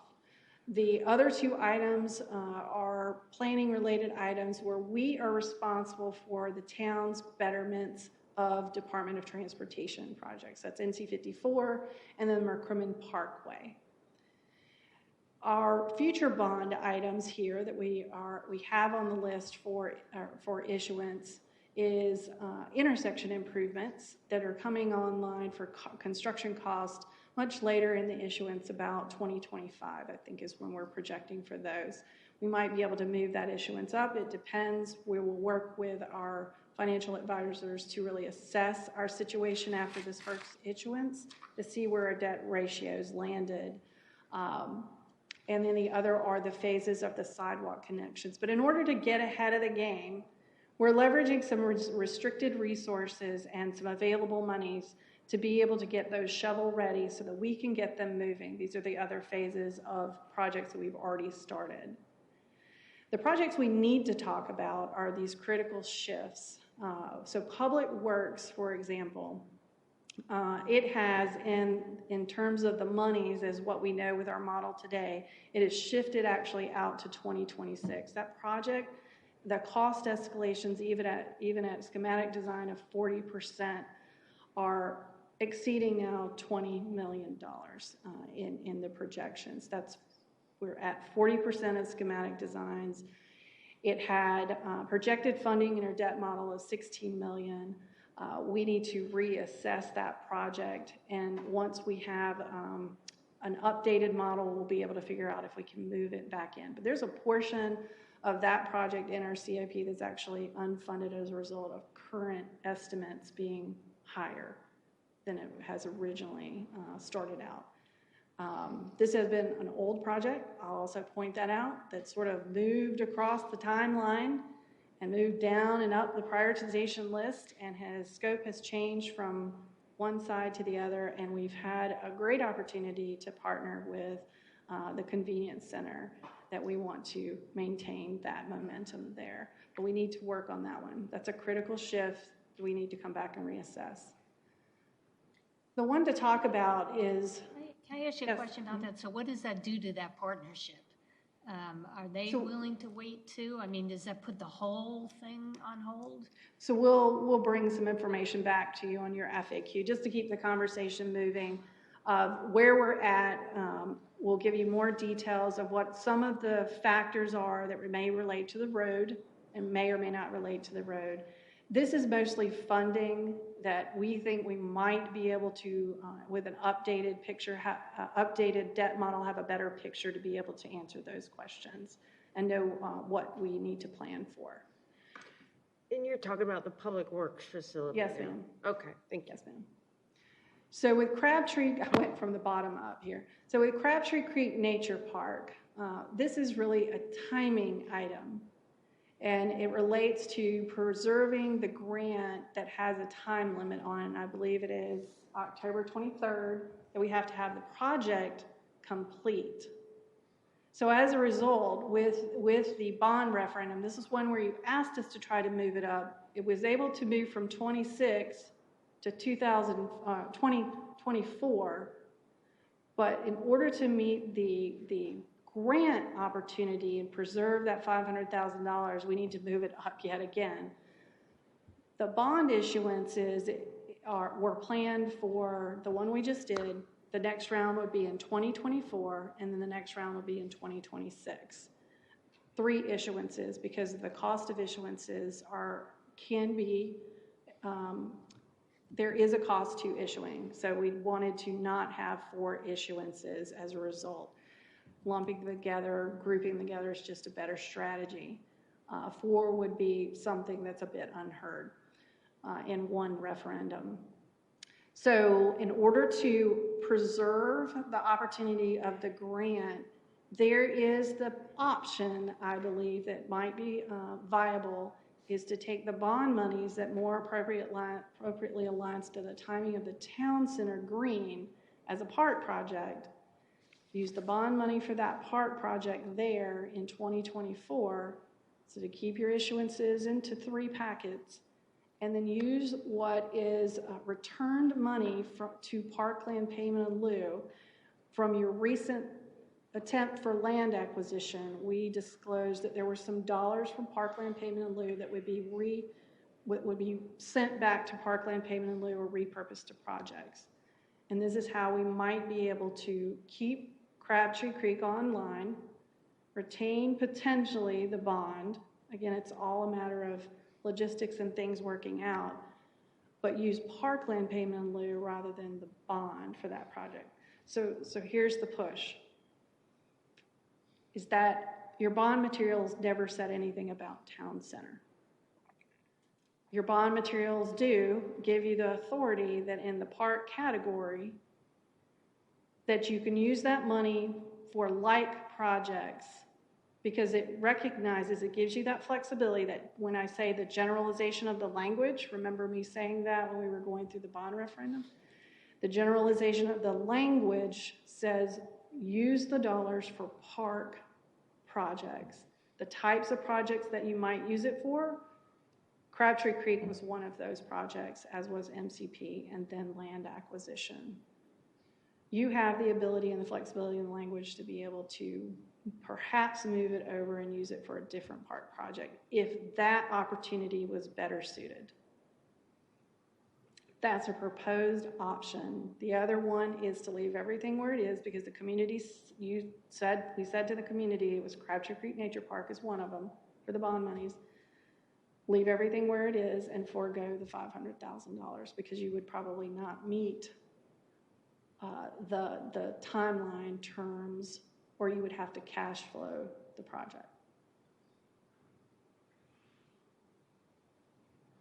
So I have a Councilmember question. Rabadi first, and then Mayor Pro Tem, please. Yeah, I'm not sure that, I understand what you're saying about the language of the bond. I'm not sure that people care so much, like on the back end, how we fund it. I think that the point was that we'll issue the bond and we will complete the Crabtree Creek Nature Park. And as long as people voted for the bond and we complete the Crabtree Creek Nature Park, I mean, I certainly am not advocating for anything like not above board or anything, but I don't see that it makes a difference. Am I wrong? I think what I would offer there to you is just lessons learned in the past when we've had bond referendums that we communicated to the community that would be used for these purposes or these potential projects is some pushback that folks may have perceived it differently when it was something other than that, but still fit within the bond category that we had authority for. So public safety comes to mind, where we said a fire station is what we were going to build, and we ended up acquiring a public safety municipal services building instead. Right, but we're not talking about, we're not talking about that kind of situation at all, where people were expecting one thing and got something else. We're talking about people getting what they were expecting, but just funding it differently, right? I don't disagree with that. I'm just putting it in front of you, the option, the things to consider. Public perception, I've learned, is one of them. It's council's choice as to which way you direct us or guide us. I'm proposing an option that keeps viable the grant solution. And if I could just add to try to help the conversation, we're not asking you to make these decisions tonight. These discussions and choices are why we're suggesting that CIP is where you want to spend most of your discussion this time. And even some things have already been added that may influence how you prioritize your CIP. That's next Tuesday, right? Yes, we can That work talk session. more about this next Tuesday. I'm giving you things to think about at this point. The other consideration is, and I specifically asked Deputy Town Manager for some information, the town center agreement, it's forthcoming, but we don't have all the details yet on what the terms of the town center agreement with Sing would be as to what our role is and how that would be transacted. That could also potentially influence conversations or how we move forward. It's a potential solution. It might be one of several that could be viable. It's something to consider if it's important to council to preserve the grant opportunity. Something I'm asking you to consider as we work this part of the CIP out. Okay, so I'd like to recognize Mayor Pro Tem Johnson, followed by Councilmember Fender. So I've followed on to Councilmember Robati's comments. And to add to that, the timing then doesn't change. You're still saying that the Crabtree Nature Park would come before the town center green. Correct. So from because public perspective is very important. So from the public point of view, the nature park, the Crabtree Nature Park will happen, but the behind the scenes where the money came from, yeah, does it matter? But it matters that the projects are complete. That's what's really important. So that makes me feel better that the Krebs Nature Park is coming before the town center. So, okay. And you're right, that's a lot to make sure we understand and think about. Based on what I know today, yes, the Crabtree Creek Nature Park is planned in this AIP before. Okay. The design is just done, recently done and complete, or almost done for the design of Crabtree? Yeah, they basically have the design done. They're preparing for permitting. Yeah. And the parkland payment in lieu would cover? I would return a significant amount from a recent land acquisition that did not complete, so that you would be able to potentially afford and move ahead on this project. Councilmember Fender, please. Thank you. So I agree with Councilmember Rabati and Mayor Pro Tem Johnson have said. I'd hate to forego $500,000.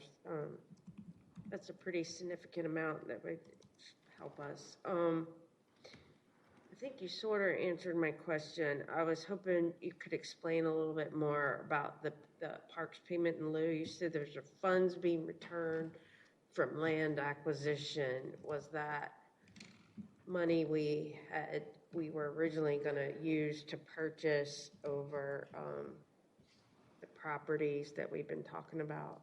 Yes, ma'am. Okay. All right, that's all I had. Thank you. Mm-hmm. So if that's something that you could explain in the FAQ a little bit more deliberately, so make sure that we're all really understanding what you're Can do saying, that. where you're shifting, that would be very helpful. I can do that. It was good to hear some of the comments that you actually put on the table already tonight about Crabtree Creek not foregoing. That's important. Need to have more conversation about that before everything's done. But thank you. Thank you. Councilmember Rao, please. Well, this has been really helpful. I really wanted to save more of my questions for the future work sessions, so I'm just sort of soaking it in after you present. As we do that, if we have ideas or recommendations, will we be just doing that at the work sessions? I didn't want to do that today, but I was hoping that we'd all at least have a chance to at least throw some things out there so the rest of the council can think about them. So we'll see what our timing is. Okay. One thing, I'm just curious about the basketball court reservations for Shiloh.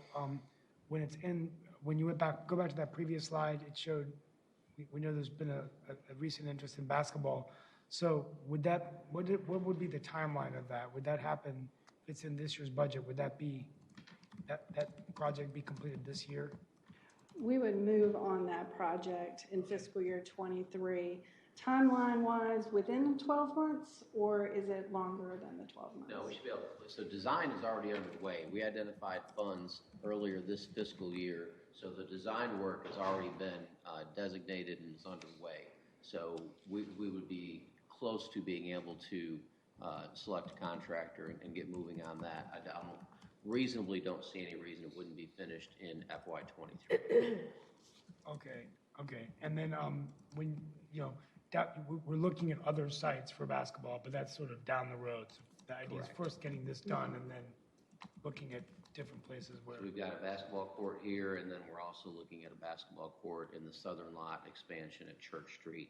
And then beyond that, we are evaluating what other options might be out there. My other question, just things to throw out there is just, maybe we could talk about it a little bit more next week, is the affordable housing, consulting and looking at how we can maybe accelerate that, because it just seems like it's a bigger problem now with housing prices and all the prices going up. So where are We're going to talk about that as a part of other topics. Okay. That's not a capital item per se right now. Okay.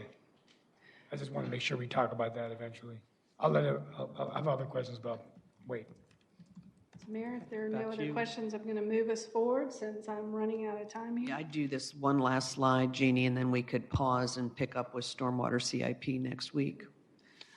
So this last slide here, unfunded project concepts, these are the items that I would say would be your future 5-year CIP conversation. This is what's ahead of us in our timeline of their major update. I just wanted you to have a picture of what that looked like, what the items are that are currently on that I was not able to work funding in.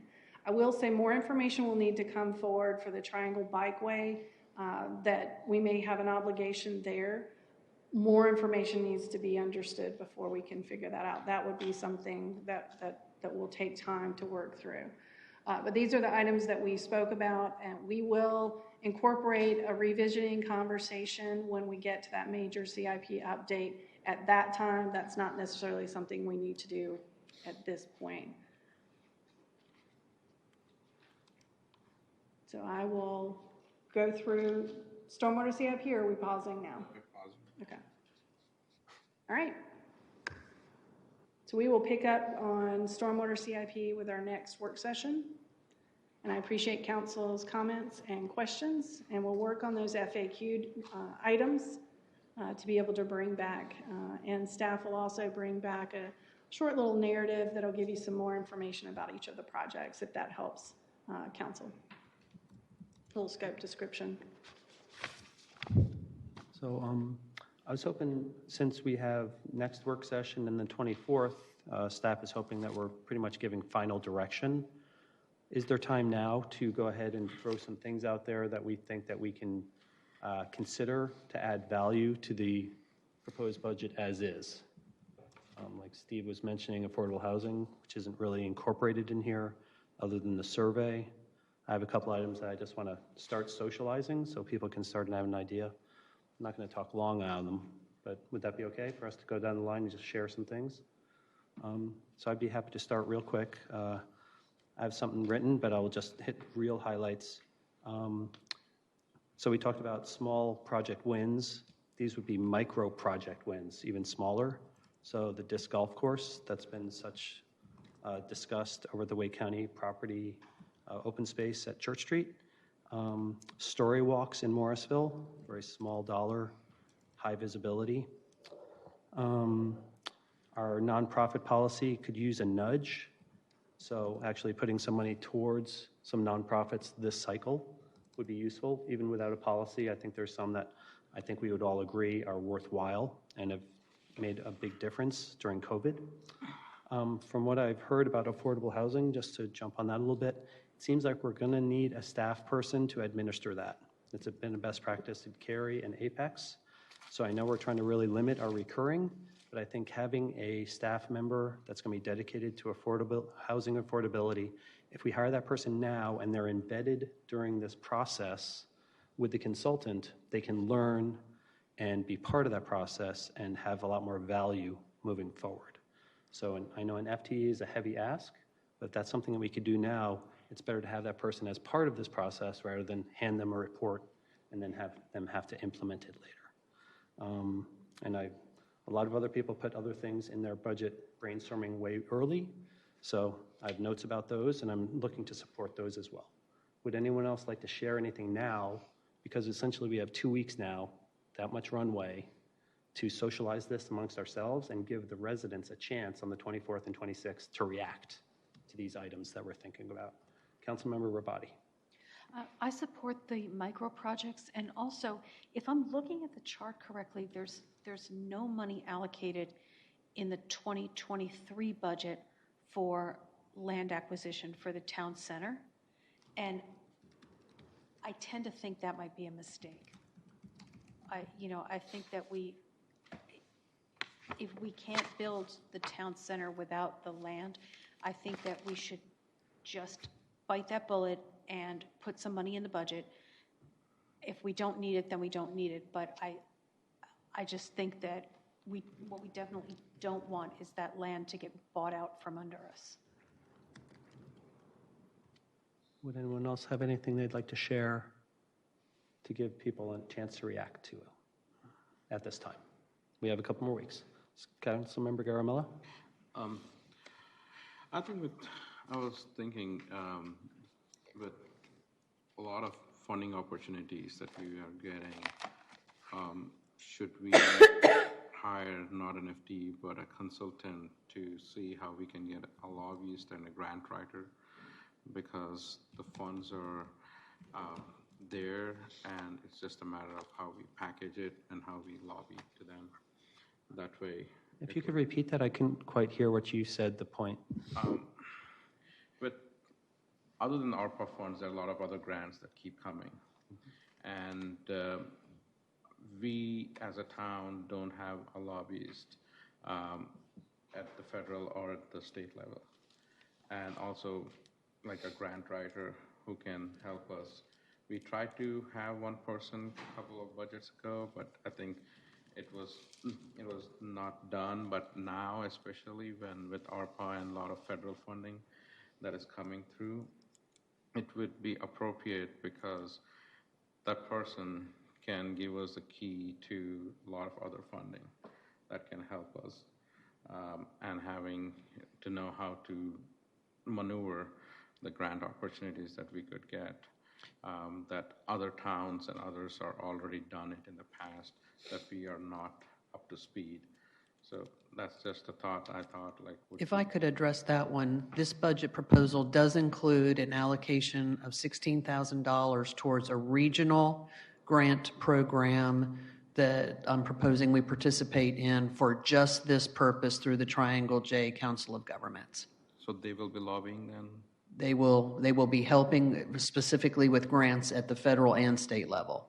Okay, if that's the case then. And I can provide additional information on that. But this budget proposal does include funds to support grant efforts. Awesome. That's it then. So that would be a great thing in the FAQ, just to highlight it once again, even though it's in the budget. So thank you for that.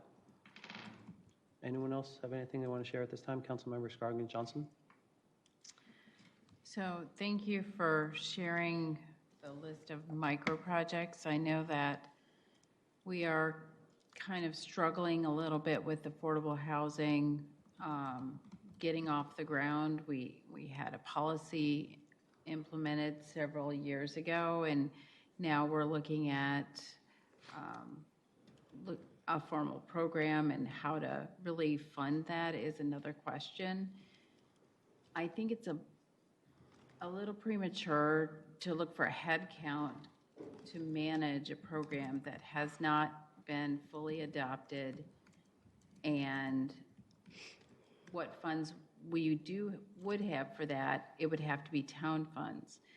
The town of Morrisville is not eligible for CDGB funds, which the town of Cary does have, and the town of Cary recently announced a larger project for at-risk populations, new facilities, and I can see where they would have a staff person helping to administer that in coordination with Wake County and other resources, but that's not the kind of program that we're going to be able to be eligible for. What we might need to consider, in addition to our own policy, is looking at Wake County and seeing if there's opportunities in Wake County that we could get more funding for land or for programs for the town of Morrisville. I'm not sure if that's going to really warrant a brand new head count. We need to see what the scope of that role is and how much overhead would be required in order to successfully implement the program. Thank you. Okay. Not seeing any. Okay. So I just make a general comment, and a kind of a word of caution. I think, I thought we had, some of us at least had talked about the fact that the 3-cent tax increase was it for this year, that we weren't going above that. So I think if you're going to start adding to this budget, that means you've got to take something out. And I think if you're going to offer up something you want to add, you better tell me what you want to take away, because then we'll have a conversation. Because there are some projects in here and some items that are funded that I will have a really hard time taking out of this budget that I think that are meaningful to the public. So I just caution you to think about that as we go through this. And I agree with Councilmember Scroggins Johnson's comments. Just want to echo those two.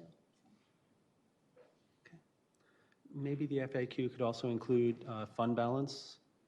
You said you're touching on 4%. You like to keep it around 3. What would be the implications of going to 5 and not having to take anything away? Just for our I information. will talk more with council purposely about fund balance and where I think we need to be and the reasons behind that that look ahead to the future. So we'll talk about that at the next meeting. I have a slide purposely on that, and I'll give you some more background. And if at that point I need to go into more detail, I can certainly help you out with that. Okay. Excellent. So the next 2 weeks will be very exciting. We're looking forward to hearing from a lot of people. Do you want to talk about the budget portal now? Make sure So the everyone's budget aware. portal, yes, sir. The budget portal should be open. I believe Will and his team had it open around 7 o'clock tonight for folks to be able to leave information, comments, questions, information and feedback generally. And that will stay open until May 24th. It'll close at noon. So it's open between now and noon on the 24th of May. And based on council's consensus, the information will indicate that the public hearing will continue to May 26th, so people will know they have that opportunity. And they'll Yes, get to I'll make speak- sure that's updated. I apologize. They'll get to speak on the 24th or the 26th, but Correct. not both, because it's a Correct. public hearing. Okay. Excellent. Anything else on this subject before we let Ms. Hooks in? Okay. Excellent. Great presentation. Looking forward to the continuation on the 17th. Yes, thank you for the questions and the comments already this evening at each one of the sections. Appreciate that. The FAQ, you think we'll have that when? I will try to turn that around as fast as I can. I have to work with staff, so it does take a little bit of time. But what I will have, I'll bring with me at the next work session, so you have that.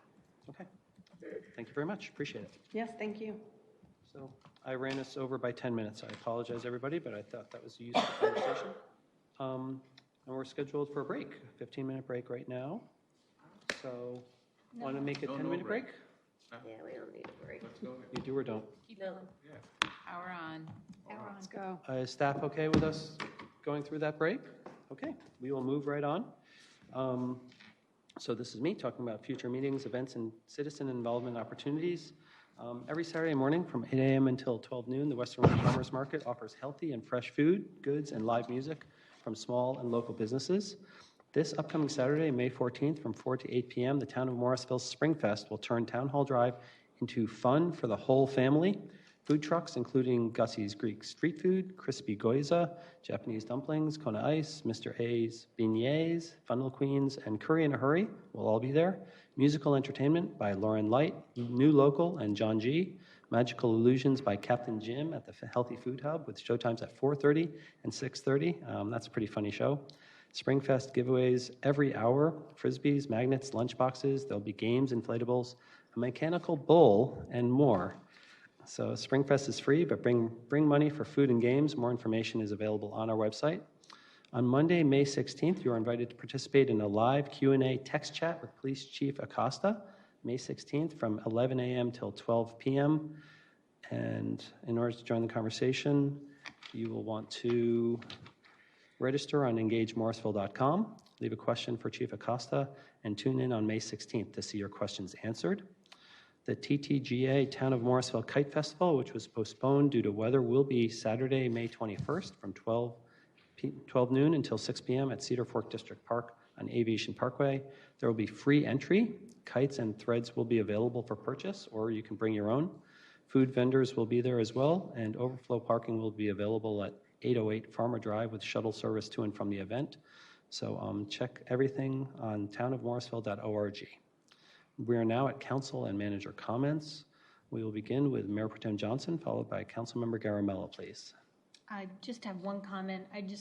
The graduation season has started, so I'm going to say this in June for our high school graduates, but we're in May, so congratulations to all our college graduates out there. The nephew that graduated from NC State this past weekend, and niece graduating from UNC Wilmington this coming weekend, so congratulations to all our Morrisville College graduates.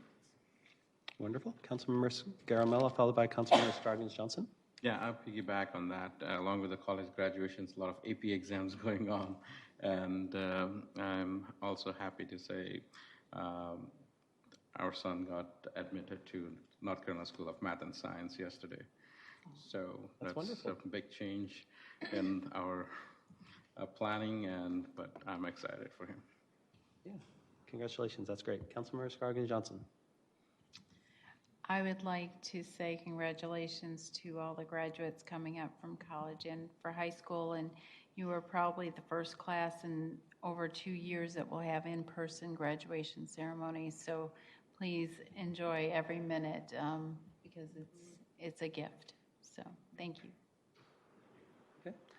Congratulations to everyone, and best wishes to our hometown Carolina Hurricanes, who seek to take a 3-2 lead in the best-of-7 games Stanley Cup playoff. They're on the ice right now at PNC. I'd like to say thank you to Swami Mukundananda for his time and efforts. He is the founder of JK Yoga, and he's in town this week conducting a yoga and meditation program to help individuals and communities lead better lives through spiritual enlightenment. Our Parks and Rec department continues our disc golf putting around town with a basket at Shiloh Park near the historic tobacco barn. I was there earlier today to play a round of disc golf using the single basket and some nearby objects marked with orange survey tape. You can download the UDisc app for more information about the Shiloh Park 9-object course, which will be open from dawn until dusk until next Monday, May 16th, at which time the basket will be moved to Church Street Park. The Food Bank of Central and Eastern North Carolina thanks everyone for such a great turnout during April's Volunteer Appreciation Month. They greatly appreciate all the help. Looking into the rest of May, their shifts have become a bit lighter, and they currently need and they would love to have some extra help. If you have free morning from 9 a.m. till 12 noon or afternoon 1 p.m. to 4 p.m. during the work week, which for them is Tuesday through Friday, please consider signing up for a shift to help them out. They would love to have you all, and our community would greatly use the extra hands. The website is foodbankcenc.org. Every Thursday night from April 21st through May 26th, you can bring your lawn chairs and blanket and come join Park West Village for live music in the district. From 6:30 p.m. until 9 p.m., you can enjoy free live performances from the best beach music artists in the state, along with local food trucks and your favorite craft breweries in the area in front of the movie theater. This Thursday, May 12th, the band is The Entertainers. The food trucks are Las Gringas and Bulk Oji, and the breweries are Fortnight Brewing, Cotton House, and Linwood Brewing Concern. Hope to see you there on Thursday.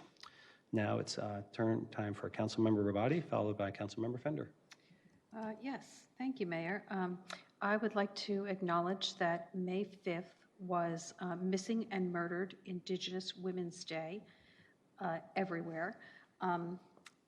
The U.S. Justice Department says that the murder rate of Native females is more than 10 times the national average on some reservations. The disappearances or murders are often connected to crimes of domestic violence, dating violence, sexual assault, stalking, and sex trafficking. There is a fund set up. It's the Missing and Murdered Native Women and Relatives Fund, and they will gratefully accept your donations.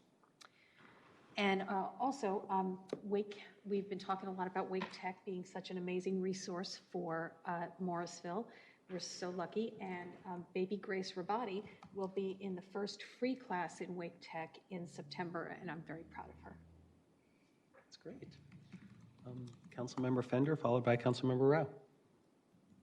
I'll piggyback on all the congratulations for the graduates. Give a shout out to my neighbor, Alice Gundmanson. She graduated from High Point University, and I was just thinking it's amazing. I can't even believe I've been in Morrisville that long, that when I moved here, she was still in middle school.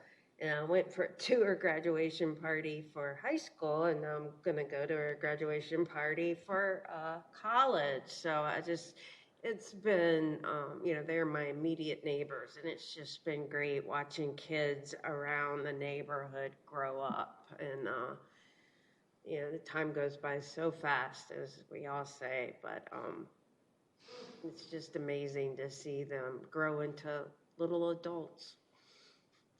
Thank you. You bet. Councilmember Rao, please. Yes, just a couple comments. First of all, just want to remind everyone listening that early voting for the May primaries ends on May 14th.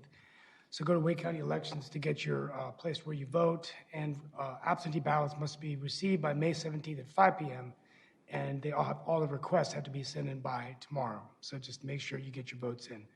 I want to thank North Carolina Secretary of Technology James Weaver for attending our Tech Talk last Thursday at Wake Tech RTP. It was great to have him. Hopefully he'll come back. He talked about broadband, cybersecurity, and collaborative opportunities to work with cities. So look forward to having him back. Credit Suisse, great partnership with Wake Tech to rename the auditorium after them. Continuing to do really great things with Wake Tech, even with the event we attended with Fujifilm. Chamber annual meeting was a real success. So just want to thank and congratulate all the winners. Especially, I want to thank Sam IT, a local tech company that's been working with our town on smart cities. Final two things, Wake Competition Center, Mayor and I were there. It was amazing to see Coach Brindamore here in Morrisville at the Competition Center, along with Don Waddell. So we hope they're doing well. And it's just amazing. It's Invisalign now. So we want to thank Michael McCain and his team. And finally, at the NCLM, there was a really great presentation by the Equity Task Force on the report for race and equity. So if you're interested, please go to nclm.org. And on a personal note, I just want to congratulate Viba for Garamella for getting into School of Science and Math. Our son Ryan is going to be going to governor's school this July, where we're proud of. And my daughter Sonia, who many of you remember was 8 years old when I was sworn in, is on a gap year at Carolina, and she's actually in Samos, Greece, managing a migrant community. So it's amazing. She actually went by herself and is managing that place, and she'll be back in August. So I'm hoping she can share some real life stories about immigrant communities, particularly coming from Ukraine that are coming into the site. So she's learning quite a bit. But anyway, proud of her, and she's doing it. She's making change. So thank you. Great. Councilmember Garamella, please. I think Brandon has some updates. So Brandon, if you want to give anything. 16 seconds on the clock. 3-0 in a second. That's wonderful. That is good news. There seems to be a big home ice advantage. Was that it, Councilmember Garamella? Town Manager Page, any updates? Nope. Okay. So now we're at item 14, a work session. We have one work session this evening, a town council meeting schedule discussion. Indicates Martha Page, town manager, will facilitate the work session, maybe just to set the tone real quick, and then we'll have a discussion amongst ourselves. Or do you want me to just take it? Yeah, this is council's discussion. Okay. So in the past, we've discussed the idea of having a town council work session to discuss town council working relationships. We were unable to do that in person during the retreat. So we tried to have a day, but the calendaring didn't work. So this is just a real quick discussion to see if we are still interested in doing something like that now that I think we got a pretty good handle on budget. So after budget is complete, but we need to start getting calendars now. If we're looking for something June, July, August to get together for maybe half a day and just discuss how we can work even stronger together moving forward. So, and also whether or not we'd like to have a mediator as part of that discussion. Would anyone like to chime in?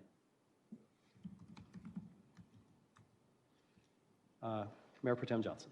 So yes, I think we should start looking to get that on our calendars. We had talked about doing it, and then of course COVID got really bad earlier this year, and we I want to say we canceled. We just postponed it. So yes, I think I would like to see us get that on our calendars. I don't think we need a mediator, maybe a facilitator. That's what I meant to say. I apologize. I would be, I think depending on who the facilitator is, and of course we've used some facilitators in the past that have been really helpful. So, so yes and yes. Okay, thank you. Councilmember Rabati. I think it would be a good idea. I mean, there's always, there's always room for improvement in any group of people. So I think, I still think it's a great idea. And yeah, facilitator, mediator, referee, whatever. I'd like to have somebody there. Okay. Any thoughts from Any of you? It's kind of wide open. If we don't say no, I think we're going to go forward and have town manager start to try to look at some dates. I'm seeing some head nods. Would that be okay with everybody? Okay, just to clarify, we're talking about maybe a Saturday, like a half-day Saturday. Is Saturday, I would think, is better than weekdays for folks. That would be important. Councilmember Fender? Yeah, Saturday's fine. I'd like to make the suggestion that we do it outside. Because many of us, work all day indoors. And if we're gonna get together on a Saturday, I'd prefer to be outside. I love that idea. Okay. Councilmember Garamella. Yeah, I may have scheduling problems in June and first week of July. So that might be after that. Good to know. If anyone else has some severe scheduling problems, just get them to Martha now, please. Town Manager Page, so she can take that into account. So it sounds like we're interested in going forward with that and having a facilitator if possible. Is there anything else that you need on that item, Town Manager Page? Okay. Another item I'd like to bring up, we've committed to try to move forward past COVID. You saw on this agenda, we did not have Rule 19 in there at all. Are we okay assuming that we're going to keep on going without the need for Rule 19 unless someone actively has COVID, in which case we can redo it? Or do we want to just say we're done with having the Rule 19? Please weigh in at this time so we get a feel for where everyone's feeling comfortable. Councilmember Scoggins-Johnson. I think it's premature to think COVID's over. Right. I was recently in Michigan, and they have a severe outbreak in one of their counties. It's going to be hit and miss. I think we're going to see waves and non-waves. So if we're all here, obviously we're not going to have this. And I would say if somebody's remote, they don't have to disclose if they have COVID or not to have Rule 19. That might be a private issue. It comes back to the legislature's intention that in order to participate, you're supposed to be there. So it kind of comes back to... But COVID is not over, and we still have the ability to have effective meetings with remote participants at this time. So I don't want to roll it back early. I would align with what the legislature decides at a later date. Mayor Pro Tem Johnson. So I agree. I think that your private medical business doesn't have to be shared with the public. I agree with that. I think the Wake County Board of Commissioners recently showed us a really good example of how this all works. They have gone back to in-person meetings, and because, I don't know, one, some, all of them, somebody has COVID, they went to a Rule 19 meeting this week. So that is the spirit of the law. The reason behind the Rule 19 was to accommodate for health issues, not anything else. So I think moving forward, that's what we have that option. If a health reason comes up, we can enact Rule 19, and I think we don't have to share. It can be a private amongst, I don't know, whoever. You got to tell somebody, I guess. But anyhow, having said all that, so I am in agreement. I think we continue our in-person as we're doing now. It seems to be working well, knowing that we can have this if a health reason comes up. Also, don't forget, and we talked about this before, we do have a policy in place that allows for those that are remote to be able to at least participate remotely. So we have that. We do have that policy, and I think we're at the point where we should rely on that policy now. Are you saying implement that policy of 2 business meetings if you're missing because of whatever reason, or just? Yeah, well, just like we had in the past, pre-COVID. The policy allowed for folks to miss 2 meetings and to be able to participate remotely. The difference is the voting.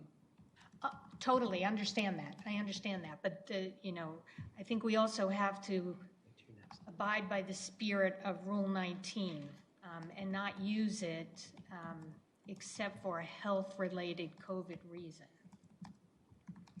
Just to clarify, are you saying that you only get 2 health-related misses and then you can't do it again by applying that old rule or not?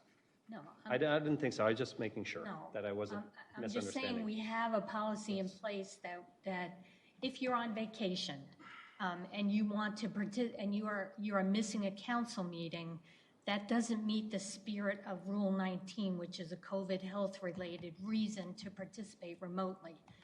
If you are on vacation and you want to participate, we have a policy where you can do that, and I think we rely on that policy. So participation without voting in that Right, case? right. Okay, I think that makes sense. Councilmember Fender?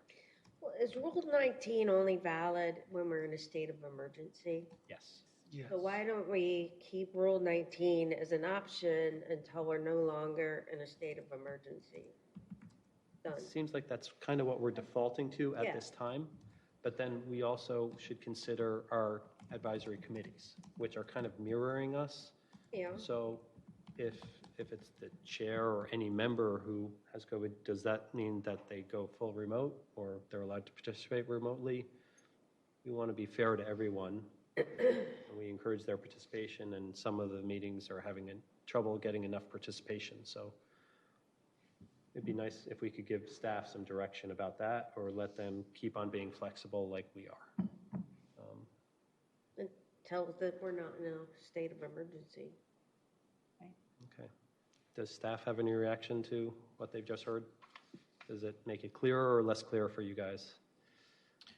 So the state of emergency still exists at the state level, and Rule 19 can be employed as long as that is in place. We would probably lose that option if the state of emergency was removed.